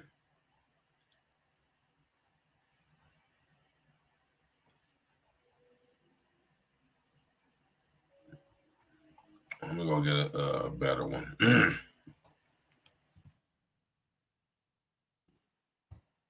Y'all can get an idea. Yeah, here we go. This is the actual scene from the movie right here.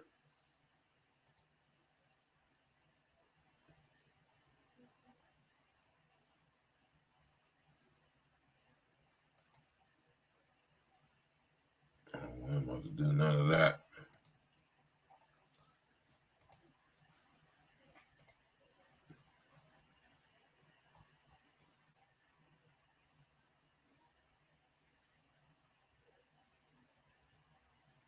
right? Hold on, I'm about to pull it up for y'all real quick. It's about to bug y'all out a little bit, right? Imagine walking through a building, right? Imagine walking through a building that had a lot of plain facades, right? And everywhere you looked at them facades, you seen this face right here. This. I'm talking about on the whole facade of big 20, 30-story buildings. And all the, when you're going up the landing the steps, that's the first thing you see. You hear me? Anywhere where there's an empty wall, you just see that displayed or a poster of it displayed somewhere.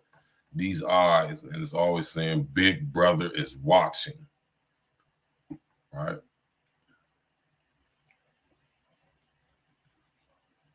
So Big Brother is watching. And how is Big Brother watching? Through the telescreens.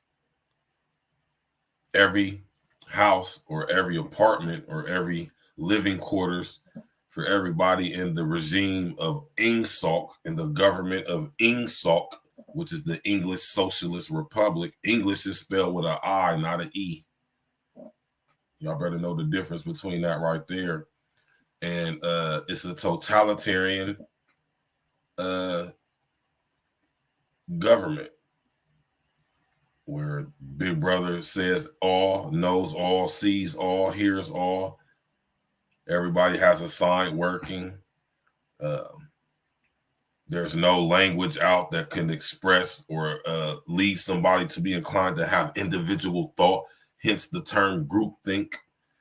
They got rid of certain words in the language that allowed you to express yourself in certain ways so you wouldn't, because remember what I tell y'all, if you don't think it, you don't say it. So it's mind fuckery going on here. Crime think. We about to get into all of that. Group think. You hear me? Hit that like button, y'all. Click on the bell, subscribe to the page, man. You know what I'm saying? All right.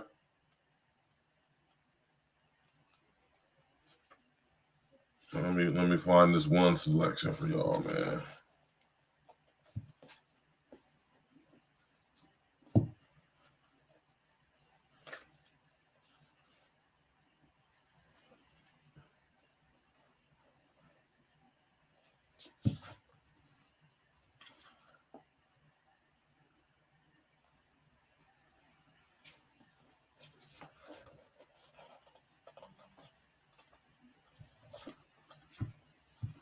This.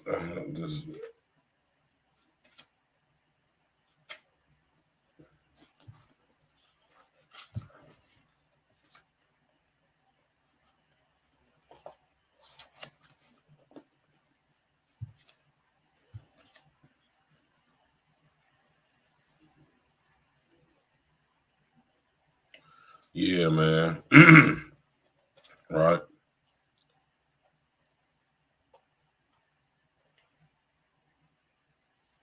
Definitely gotta go get this book, y'all, man. You hear me? You hear me?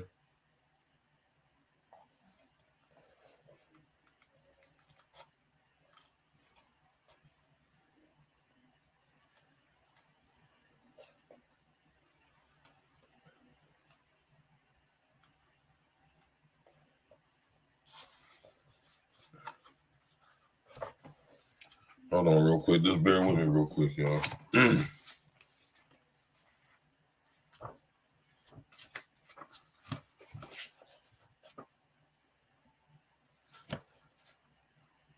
All right. Now I want to, y'all hear me talk about, y'all hear me talk about groupthink, right? Y'all hear me talk about groupthink. And a lot of y'all might be familiar with that term, right? Groupthink. Y'all hear me say groupthink, hive mind collective, right? And in George Orwell 1984, you feel me? Is a prime. I'm about to show y'all a prime example of groupthink.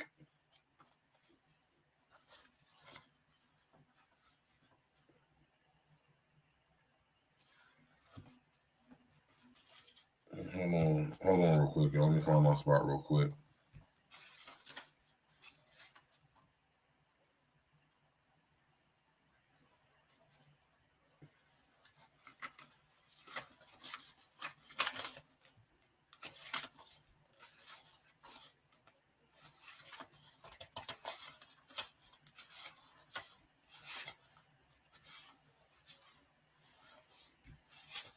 What does have my spot, man?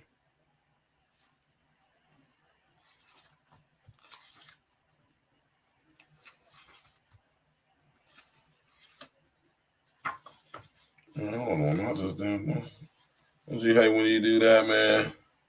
I just had my spot, man. I gotta look for it again real quick, y'all, man.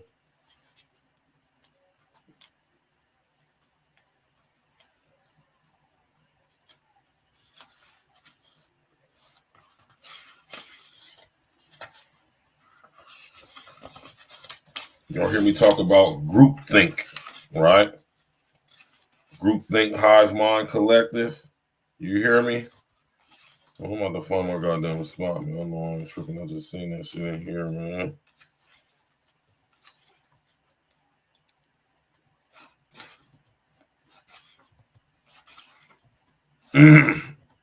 This is like a perfect example of what I'll be talking about when I say it. Right here in the damn book. Just had that shit, man.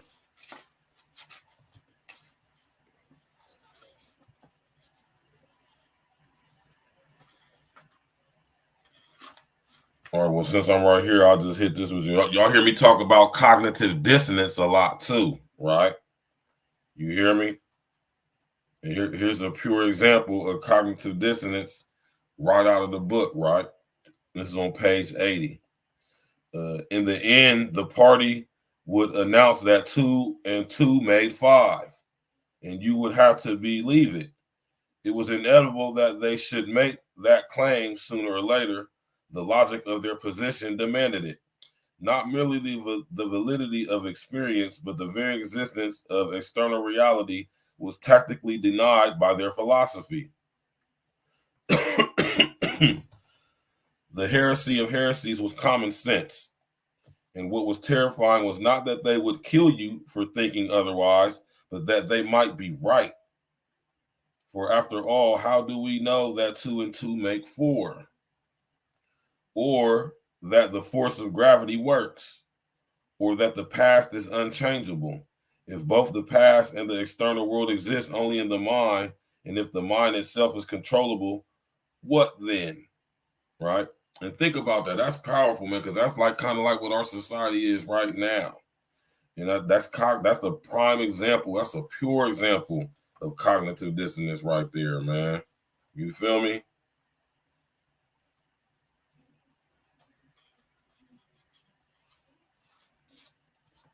Right? And it's even the example of social media in here. You hear me? The party claimed, of course, to have liberated the pros from bondage. I told you they call us pros, short for proletariat. Y'all go look up what the word proletariat means. Proletter, proletariat. PROLET,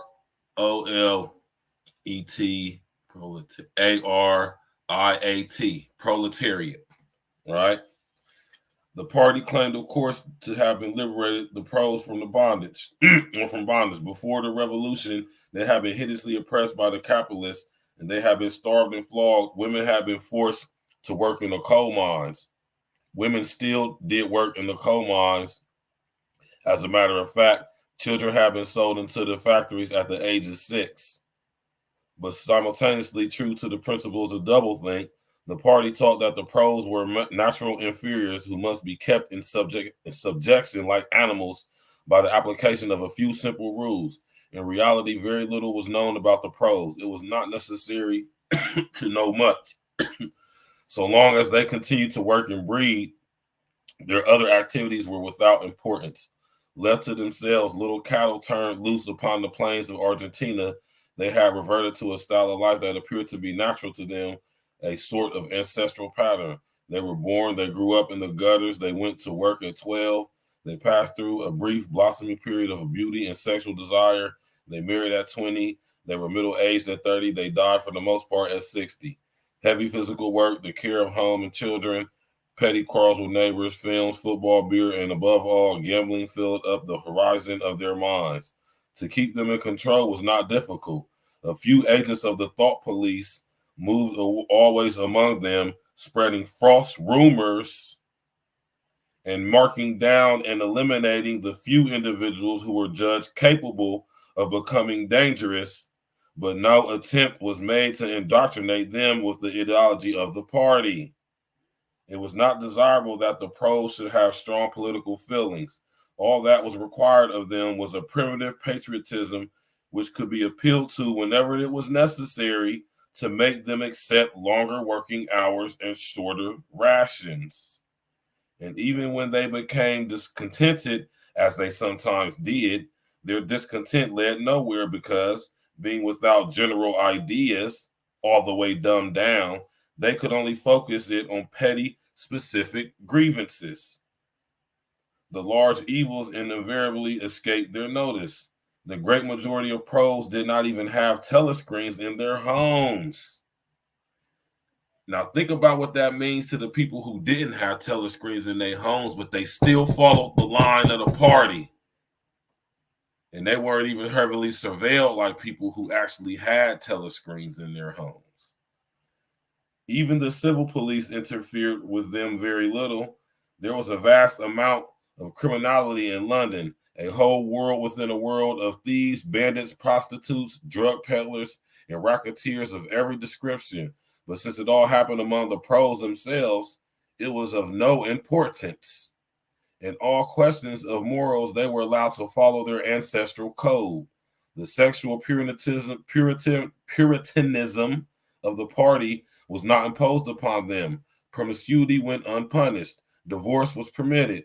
For that matter, even religious worship would have been permitted if the pros had shown any sign of needing or wanting it. They were beneath suspicion. As the party slogan put it, pros are animals. Pros and animals are free. So, you know what I mean? The reason why I put social media right there is because that basically sums up, you know what I'm saying, what social media has been made to do. You know what I'm saying? I'm telling y'all, man, y'all got to read this joint, man. Hit that like button, y'all. Click on the bell. Subscribe to the page, man. We going in 1984, A Real Talk podcast, breaking down the cipher of the 1984 dystopian novel by George Orwell. Big Brother is watching, you know what I'm talking about? Y'all thought y'all was watching Big Brother on Channel 10, but actually Big Brother been watching all of us, man. You hear me? And I'm breaking this damn thing down to y'all. You understand what I'm saying, man? Tap in and walk with us, man. You hear me? Listen here, y'all. But the pros, we are referred to as the pros, short for proletariat. Y'all go look up that word. But the pros, if only they could somehow become conscious of their own strength, would have no need to conspire. They needed only to rise up and shake themselves like a horse shaking off flies. If they chose, they could blow the party to pieces tomorrow morning. Surely sooner or later it must occur to them to do it, and yet it absolutely does not.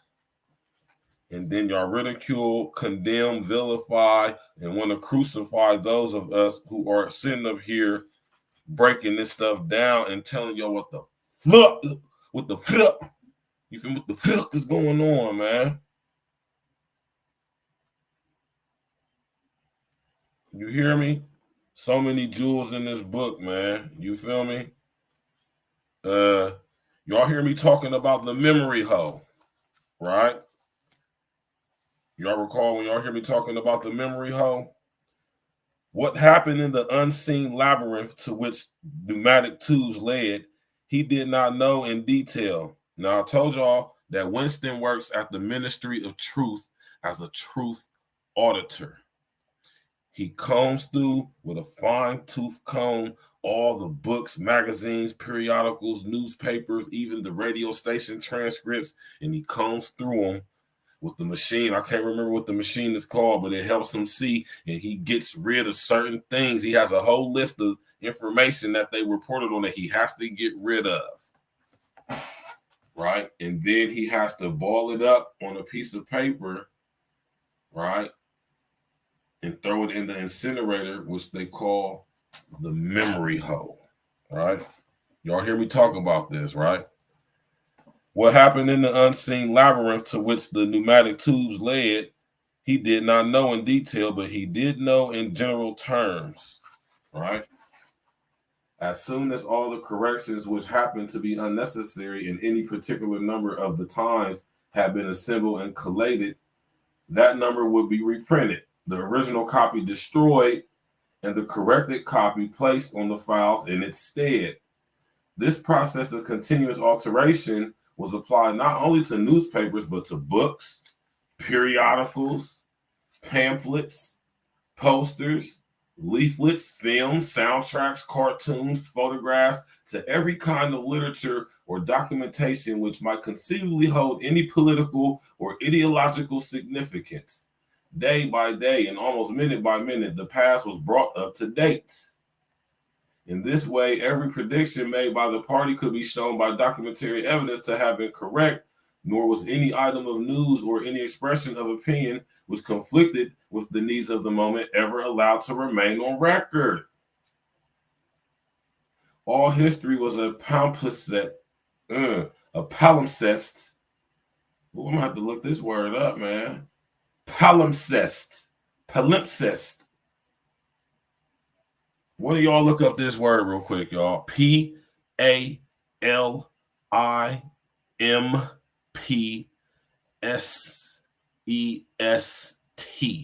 Palimpsest. Oh, man, I wonder what that means. Scraped clean and reinscribed exactly as often as was necessary. In no case would it have been possible once the deed was done to prove that any falsification had taken place. Do y'all understand what I'm reading to y'all, man? The largest section of the records department, far larger than the one in which Winston worked, consisted simply of persons whose duty it was to track down and collect all copies of books, newspapers, and other documents which had been usurped or superseded and were due for destruction.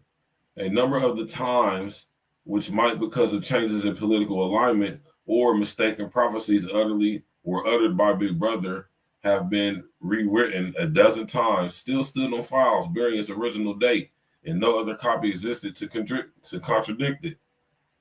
Books also were recalled and rewritten again and again. Listen to what I'm saying. Do you understand what they do at the Ministry of Truth, man? Glitch the guarantee was good, boy. Do y'all understand what I'm reading to y'all right now, man? What they doing at the Ministry of Truth? They used to get the books and they would just constantly revise the books and update them. And they would never, it would always get farther away from what the actual truth was, man. You hear me? Books also were recalled and rewritten again and again and were invariably reissued without any admission that any alteration had been made. Even the written instructions which Winston received, in which he invariably got rid of as soon as he had dealt with them, never stated or implied that an act of forgery was to be committed. Always the reference was to slips, errors, misprints, or misquotations, which it was necessary to put right in the interest of accuracy. Right.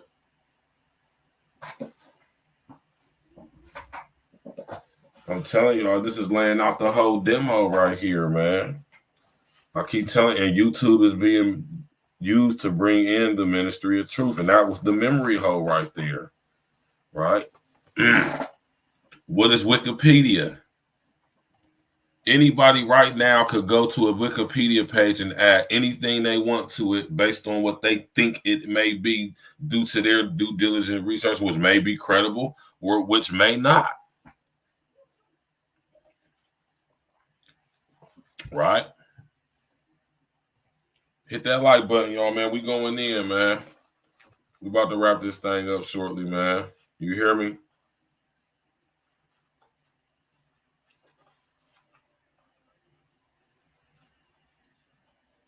Yeah, there's just so many jewels in this book, man. You hear me? Remember when I keep telling y'all?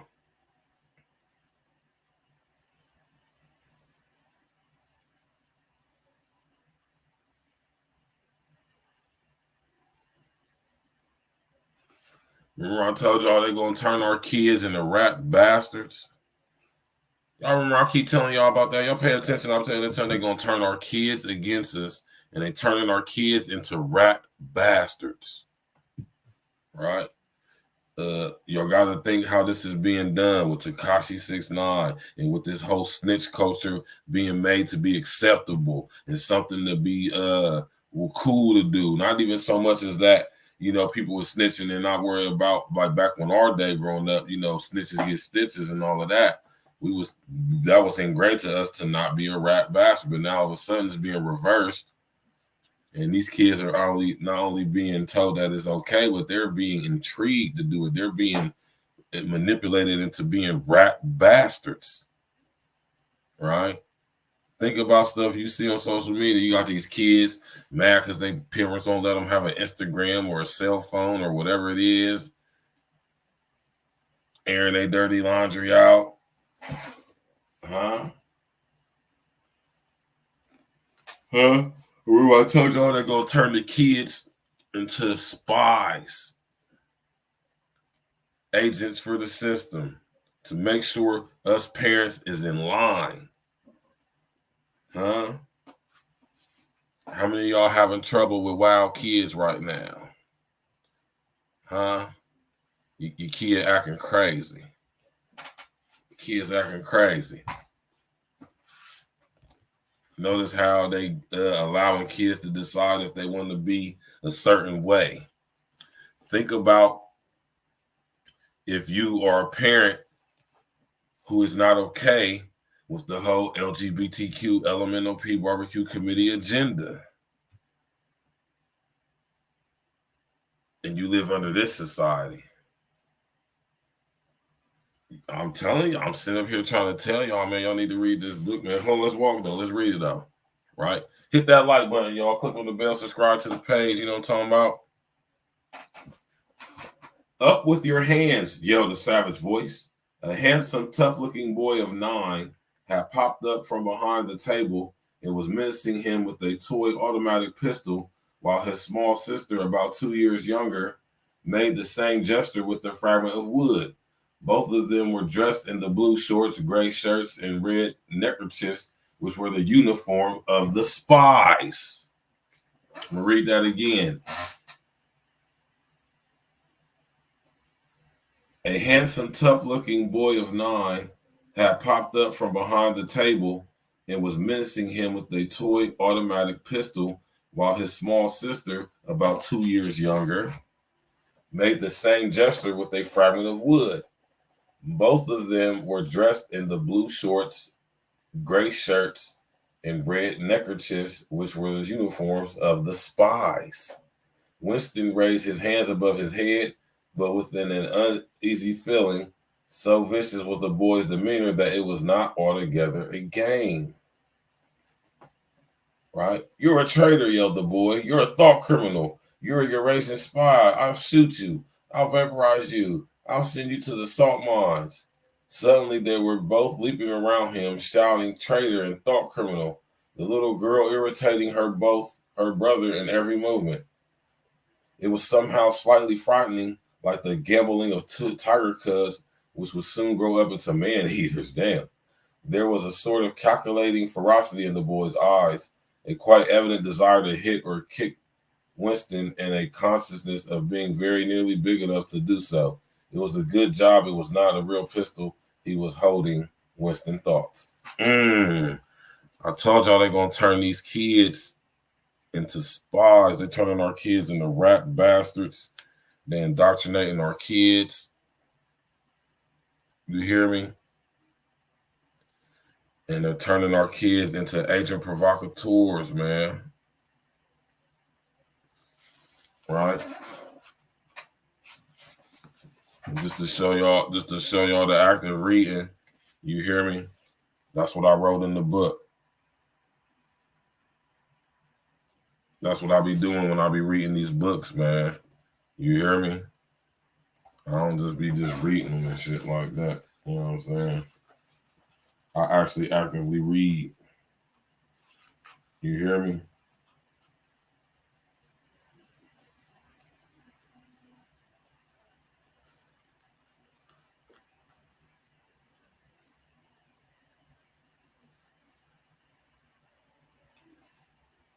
Right. Mm-hmm.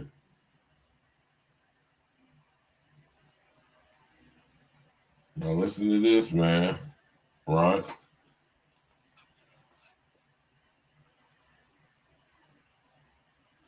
Remember how I tell y'all we being made to be non-empathetic. Yeah, it is. It is, Lance Parker. It is, man. In any case, to wear an improper expression on your face to look incredulous when a victory was announced, for example, was itself a punishable offense. There was even a word for it in Newspeak, face crime, not face crime. What y'all know about a face crime, right? In any case, to wear an improper expression on your face to look incredulous when a victory was announced, for example, was itself a punishable offense.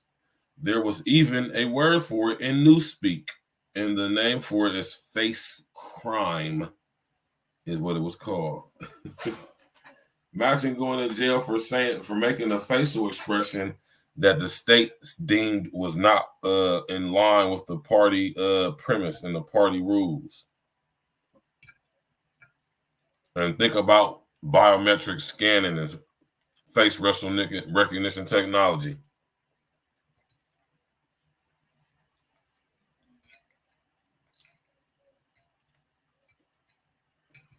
Then y'all start to see how all this stuff is fitting together, man. You hear me?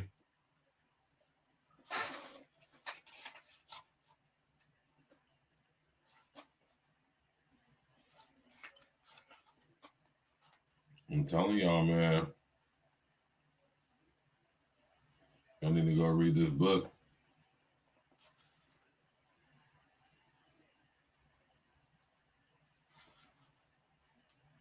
All right.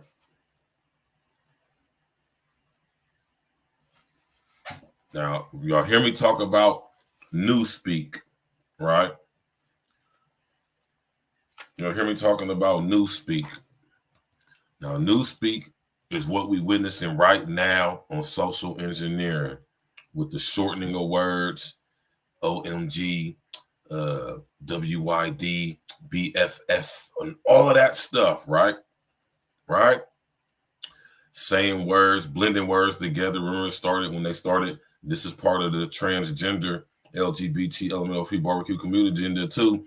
When they start putting male and female names together, like Brangelina. They start these famous couples. They meld together the woman and the dude's name. That's part of the Baphomet agenda. You hear me? Tap in and walk with me. I ain't getting this type of teaching nowhere else, man. You hear me? Right? 1984, Newspeak. This is changing the language. Yes, Lance Parker, bland expressionist faces only. Very stoic looks. Much like this look right here. You hear me? Right? I'm about to read this, y'all. Tap in and walk with me. Y'all ain't getting this type of teaching nowhere else, man.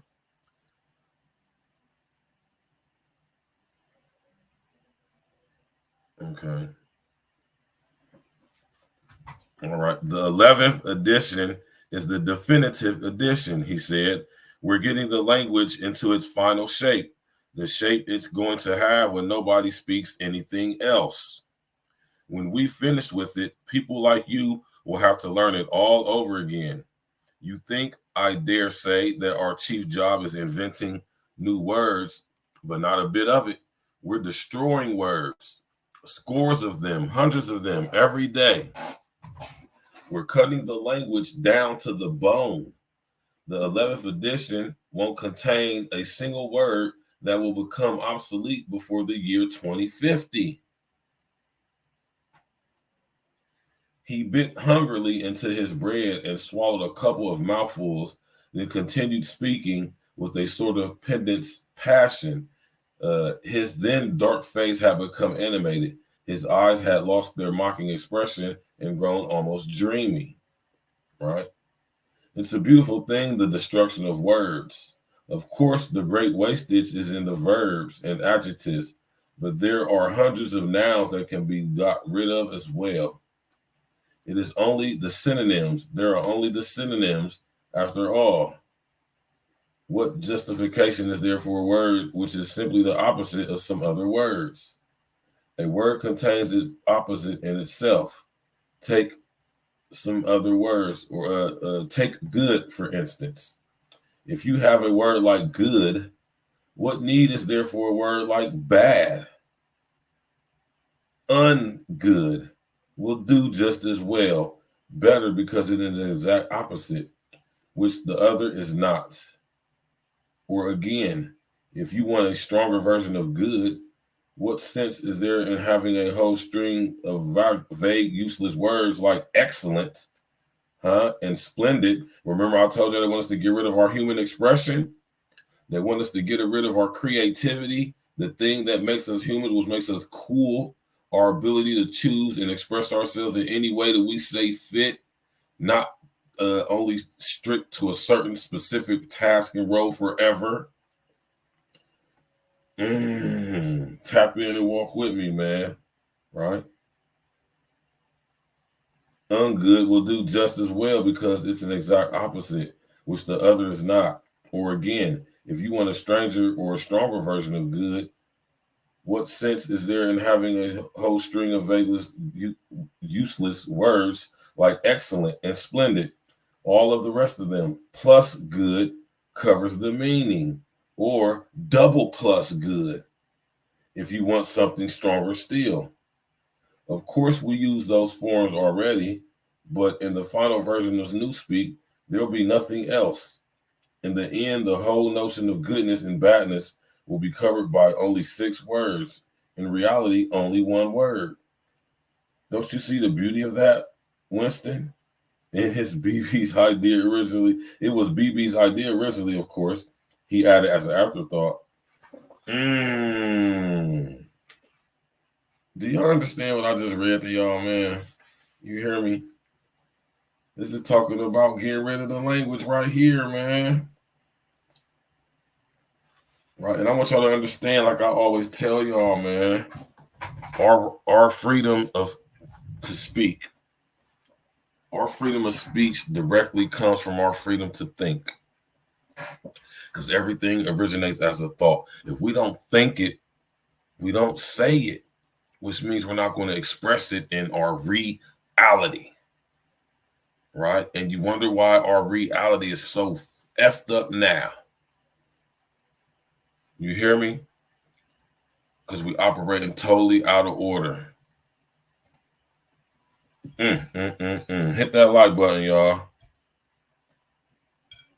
Click on the bell, subscribe to the page, man. You hear me? Click on the bell and subscribe to the page, man. You did me, man. Y'all liking the teaching so far tonight, man? Sharing your social engineering, man. I appreciate everybody coming out. Cupcake in the building, what's good? You hear me? Right?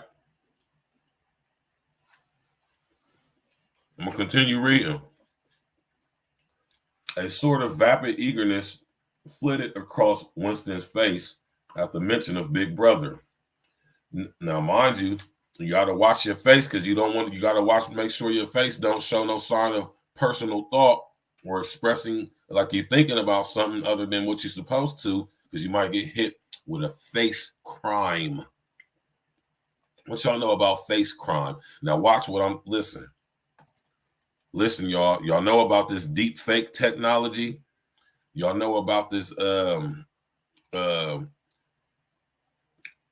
FaceTime, communicating with people with real live audio and video.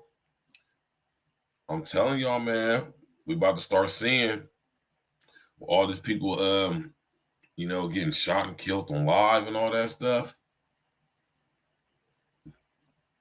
And face crime is going to be serious, man. You hear me? Crazy, man, right? Nevertheless, Sim immediately detected a certain lack of enthusiasm. You said you haven't a real appreciation of newspeak, Winston. Now, this is Winston at work talking to one of his coworkers who's just so indoctrinated and so for the regime that he actually loves his work, right? You hear me? You haven't really appreciated, you haven't a real appreciation of newspeak, Winston, he said almost sadly. Even when you write it, you're still thinking in old speak. I've read some of these pieces that you write in the Times occasionally.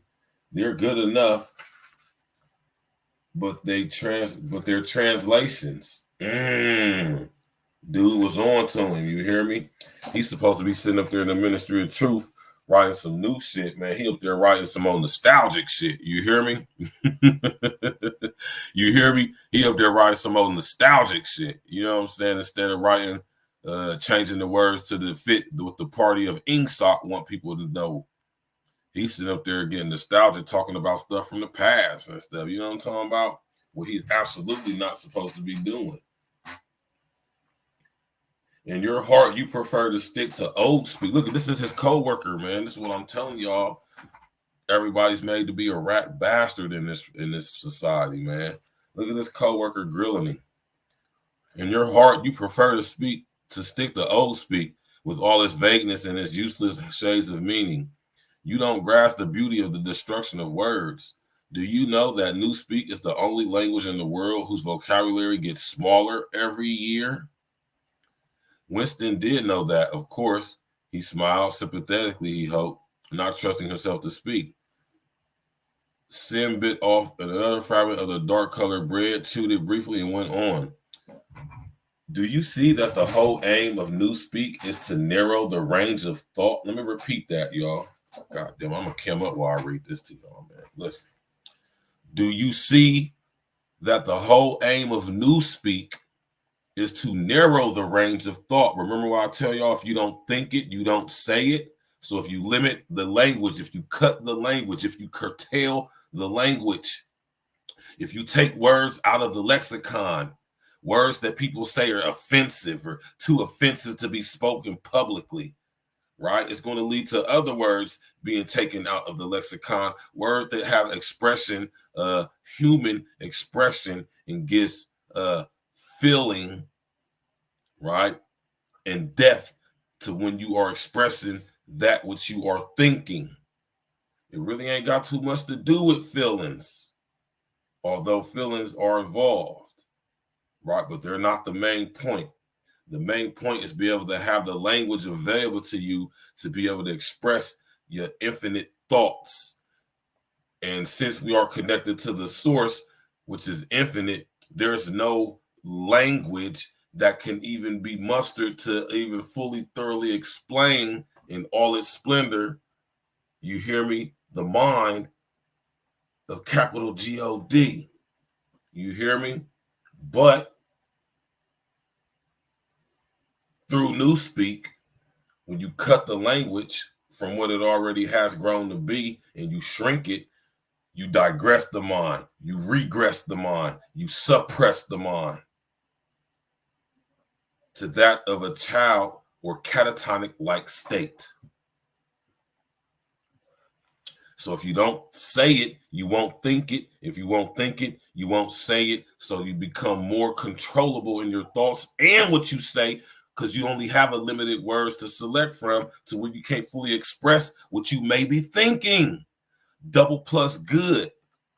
You can't say, oh, that's cool. That's sweet. That's dope. That's fire, right? That's that. You can just say it's double plus good. Do y'all understand what I'm sitting here breaking down to y'all, man? Think about text language. Think about what you're doing. WID, BFF, LMFO, LOL, BRB, and all these words. Do y'all understand how this stuff is contributing to lessening the language? They taking words out of the lexicon. They already took nigger out of the lexicon. They took cunt out of the lexicon. They even taking nigga out of the lexicon. We can't say faggot. That's been taken out of the lexicon. Rape is being taken out of the lexicon. Huh? Do y'all understand what I'm saying to y'all, man? Huh? New speak. Old speak. And if you are found guilty of speaking old speak, that is a thought crime. It's become illegal to say the truth. Remember, I just said that on Red Show the other day, yesterday. The truth has become illegal. Right? Let's finish reading. Right? Don't you see that the whole aim of Newspeak is to narrow the range of thought? In the end, we shall make thought crime literally impossible because there will be no words in which to express it. Every concept that can ever be needed will be expressed by exactly one word, with its meaning rigidly defined and all its subsidiary meanings rubbed out and forgotten. Already in the 11th edition, we're not far from that point, but the process will still be continuing long after you and I are dead. Every year, fewer and fewer words, and the range of consciousness always a little smaller. Even now, of course, there's no reason or excuse for committing a thought crime. It's merely a question of self-discipline, reality control. But in the end, there won't be any need for any of that. The revolution will be complete when the language is perfect. Newspeak is Ingsoc, and Ingsoc is Newspeak, he added with a sort of mystical satisfaction. Has it ever occurred to you, Winston, that by the year 2050, at the very latest, not a single human being will be alive who could understand such a conversation as we are having now? Newspeak. Huh? Do y'all see what they doing to us? Like I said, the text language, the shortening of language. You can only use what is it, like a little over 180 characters on Twitter with which end to express your opinion via that platform. On YouTube, when you make a title for your video, you can't make a title longer than 200 characters. Huh? Do y'all see how they taking certain words out of the lexicon? That's what George Orwell was talking about back in 1949. This ain't no like novel. This ain't no. This. He knew he was a member of the Fabian Society. He knew what he was talking about. He knew what he was talking about. Except, began Winston doubtfully and then stopped. It had been on the tip of his tongue to say, except the prose, but he checked himself, not feeling fully certain that this remark was not in some way unorthodox. Syme, however, had divined what he was about to say. The pros are not human beings, he said carelessly. By 2050, earlier probably, all real knowledge of old speak will have disappeared. The whole literature of the past will have been destroyed. Chaucer, Shakespeare, Milton, Byron, they all exist only in newspeak versions, not merely changed into something different, but actually changed into something contradictory of what they used to be. Even the literature of the party will change. Even the slogans will change. How could you have had a slogan like freedom is slavery when this concept of freedom has been abolished? Even the slogans will change. How could you have a slogan like freedom is slavery when the concept of freedom has been abolished? Do you understand that? The whole climate of thought will be different. In fact, there will be no thought as we understand it now. Unorthodoxy means not thinking, not needing to think. Orthodoxy is unconsciousness. Right? Now think about that movie Equilibrium I told y'all about, right? With my man Tay Diggs in it and my man Christian Bale in it, man. Y'all ever seen that movie before? Equilibrium. You could be a sense offender. George Orwell, I keep telling y'all need to read this book, man. I keep telling y'all. Y'all think I'm just trying to be like on some styling on y'all type stuff. Nah, man. Right? It was a good hanging, said Sim reminiscently. I think it spoils it when they're tie their feet together. Now this is what they do.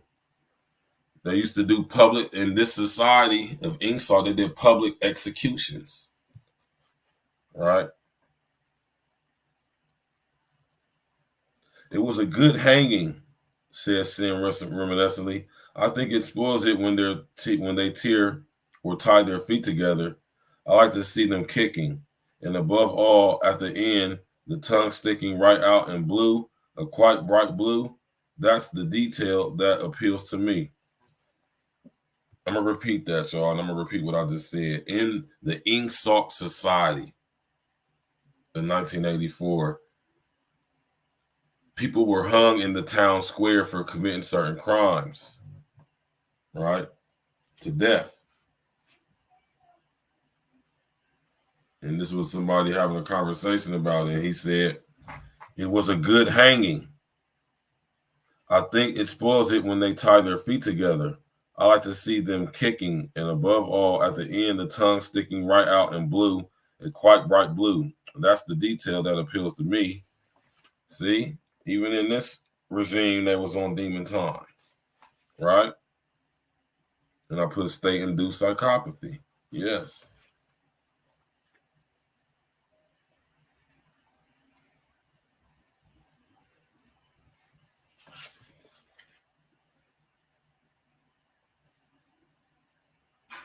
Yeah, man. So y'all make sure y'all go get this book, man. We about to go ahead and wrap it up, man. I'm telling y'all, man.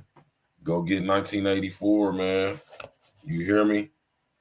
It's a good read. You will be glad you got it. Pretty soon, I'm going to be going in on Araminta Ross. You know what I'm saying? A.K.A. Harriet Tubman, Harriet Scrubman, Scariet Scrubman. She ain't free no slave. Kanye wasn't lying when, like I said, Kanye wasn't lying when he said that either. Kanye wasn't lying when he said Harriet Tubman didn't free no slaves.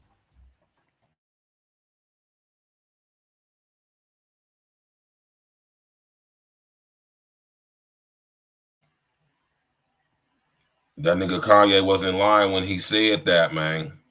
You hear me? When that nigga Kanye said Harriet Tubman didn't free no slave, he was not lying. Once again. You hear me? And we're going to get into that one of these days. That's a different topic for a different day. You know what I'm saying? But go read the book 1984, man. Big Brother is watching. You hear me? Don't make no mistake about it. Big Brother is most definitely watching, goddammit. You hear me? Everywhere. Smartphones or computers, smart TVs. You hear me? At work, through the CCTV. Everywhere you go and you on camera. Big Brother is most definitely watching. You hear me? And George Orwell, I ain't gonna say he predicted it. He ain't predict shit. He just knew what the hell was going on because he was a part of it. And it's just to my thoughts and sentiment that George Orwell wasn't along with it. And that's why George Orwell died broke, poor, in a hotel room in New York City, right? All the work he did in his life, all the stuff he did, the popularity of his book and his other book he got, Animal Farm. He wrote Animal Farm too. If y'all ever read Animal Farm, he wrote that. And goddamn it, his ass died broke as shit in a hotel room in New York, man. You know? So there you go. You hear me? And Aldous Huxley went off to write more books and then go work with his brother at UNESCO. So you know what I mean? You know, that lets you know right there that Eric Blair, he wasn't with it. He probably came to a point where he realized what was going on and how he was being used to, you know what I mean? And he ain't want no parts of it no more. Kind of like Nikola Tesla.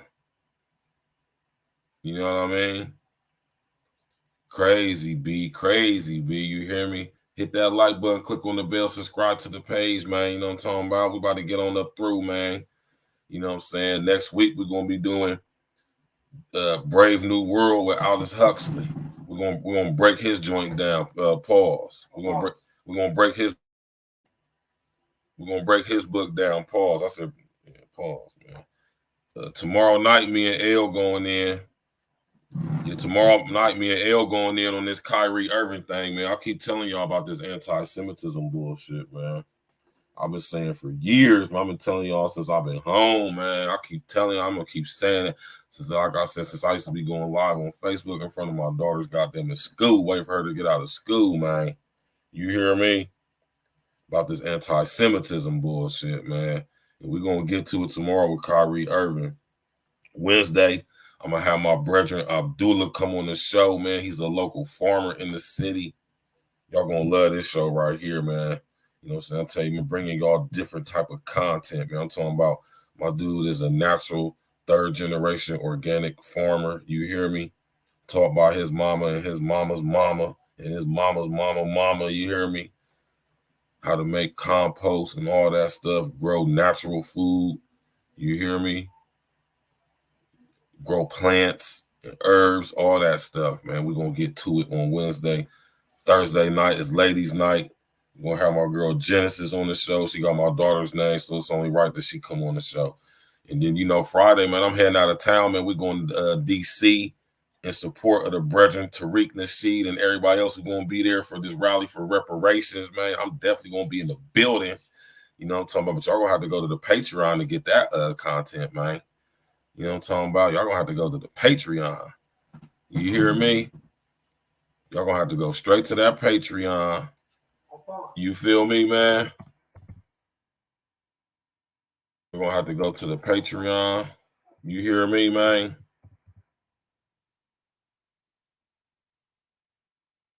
Right now, man.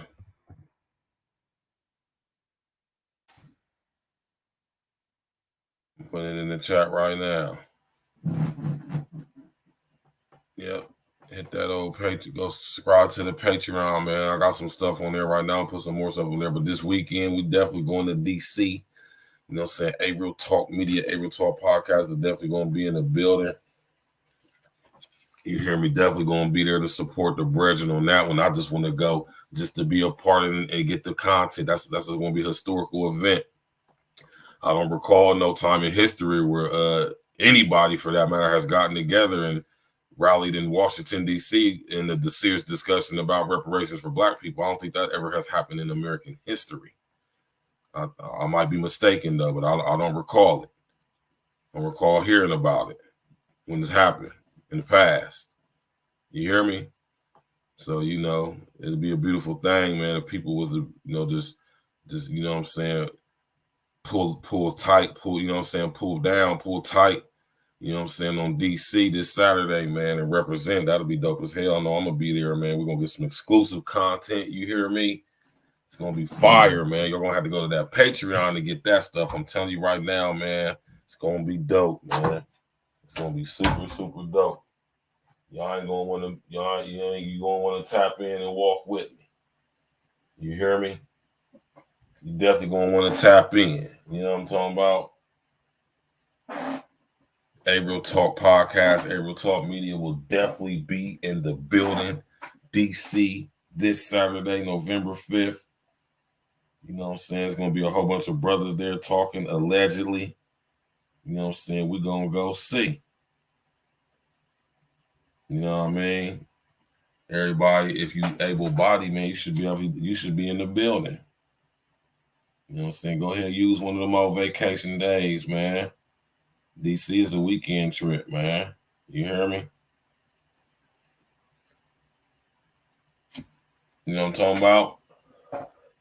DC is a weekend trip, man. You hear me?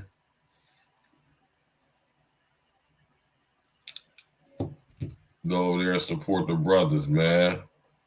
Whether you disagree with them or not. You should go support the brothers, man. Because one thing for sure, two things for certain, if they was to give us our reparations in any form or fashion, which I highly doubt, but even if they was, you know, you going to want your cut, right? You know you're going to want your cut. All y'all black folk know y'all going to want y'all cut. Just like some black folks too, man. Want to sit there and wait till everybody else start doing something before y'all want to go like, oh, let's go get on to it. Yeah, man. That's how y'all is, man. That's how black folk is, man. You feel me? It's crazy, man. Hit that like button, man. Click on that bell on the way out, man. You know what I'm talking about? Appreciate y'all coming out tonight, man. You know what I'm saying? Big brother is definitely watching, man. Don't ever forget that. You know what I'm saying? Go subscribe to the Patreon, man. It's right there on the screen, man. Go copy and paste that link. You know what I'm talking about? Go ahead and subscribe to the Patreon. It's only $5, man. Go ahead and subscribe to the Patreon. You know what I'm saying? Tap in. We're going to have that exclusive content from DC. You know what I'm saying? I'm going to get some interviews. You hear me?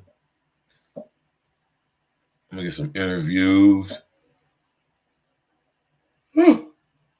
Get some dope-ass footage, dope content. I'm going to take some dope-ass pictures. Of course, I'm taking my camera with me. You feel me? Get some dope-ass videos, some dope-ass content. You know what I'm saying? I'm going to have a lot of exclusive content. You know what I'm saying? I'm not going to no clubs or nothing like that. I don't have no interest in doing anything like that. But I am going to do some sightseeing when I get there. You dig? You hear me? Definitely going to do some sightseeing when I get there. You know? It's kind of like business for me, man. I'm just going there to get some content, man, for y'all. You feel me? I'm not really going to hang out and kick it. You know what I'm saying? Don't get me wrong, there's some beautiful chicks in DC, but it ain't my aim or goal to go to DC and try to hang out and kick it. You know, I'm going there strictly to support the brethren and get some content. Strictly business, straight to it. You hear me? Straight business. You know, fun time is over. We have fun some other time. This is business right here, man. We're going to have fun when we get them reparations. You know what I'm talking about? Yeah, man. Y'all hit that like button, man. Click on the bell. Subscribe to the page, man. We're about to get up through, man. Of course, I'm going to leave y'all with some E&E banger as we get up through, man. How y'all like tonight's show, man? Tomorrow night is me and L going in. We're going to be discussing the whole Kyrie Irving situation. How they trying to defecate on our brother, man. Shout out to Kyrie Irving, man, for having the testicular fortitude to say what has to be said, man. Right? Shout out to Kyrie Irving, man. You know, I keep telling y'all, it's going to always come to this time, man, where you got to, you know what I mean? Yeah, he said, watch out for the checker crew.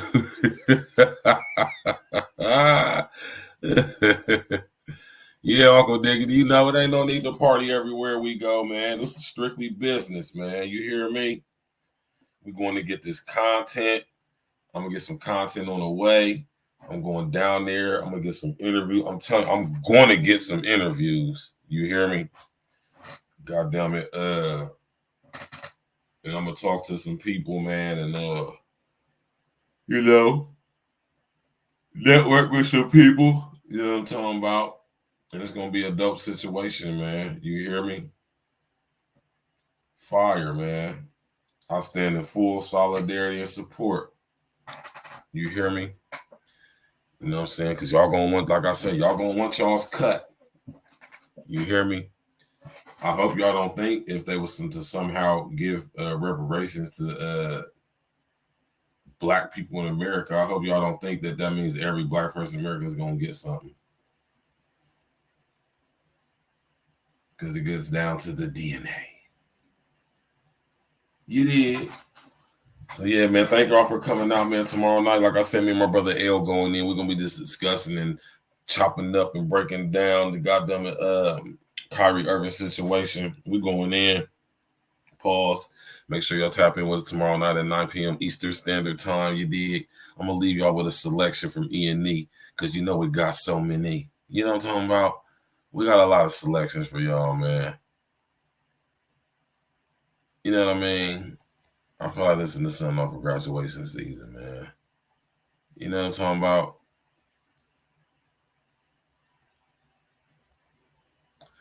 I feel like listening to something off of this album.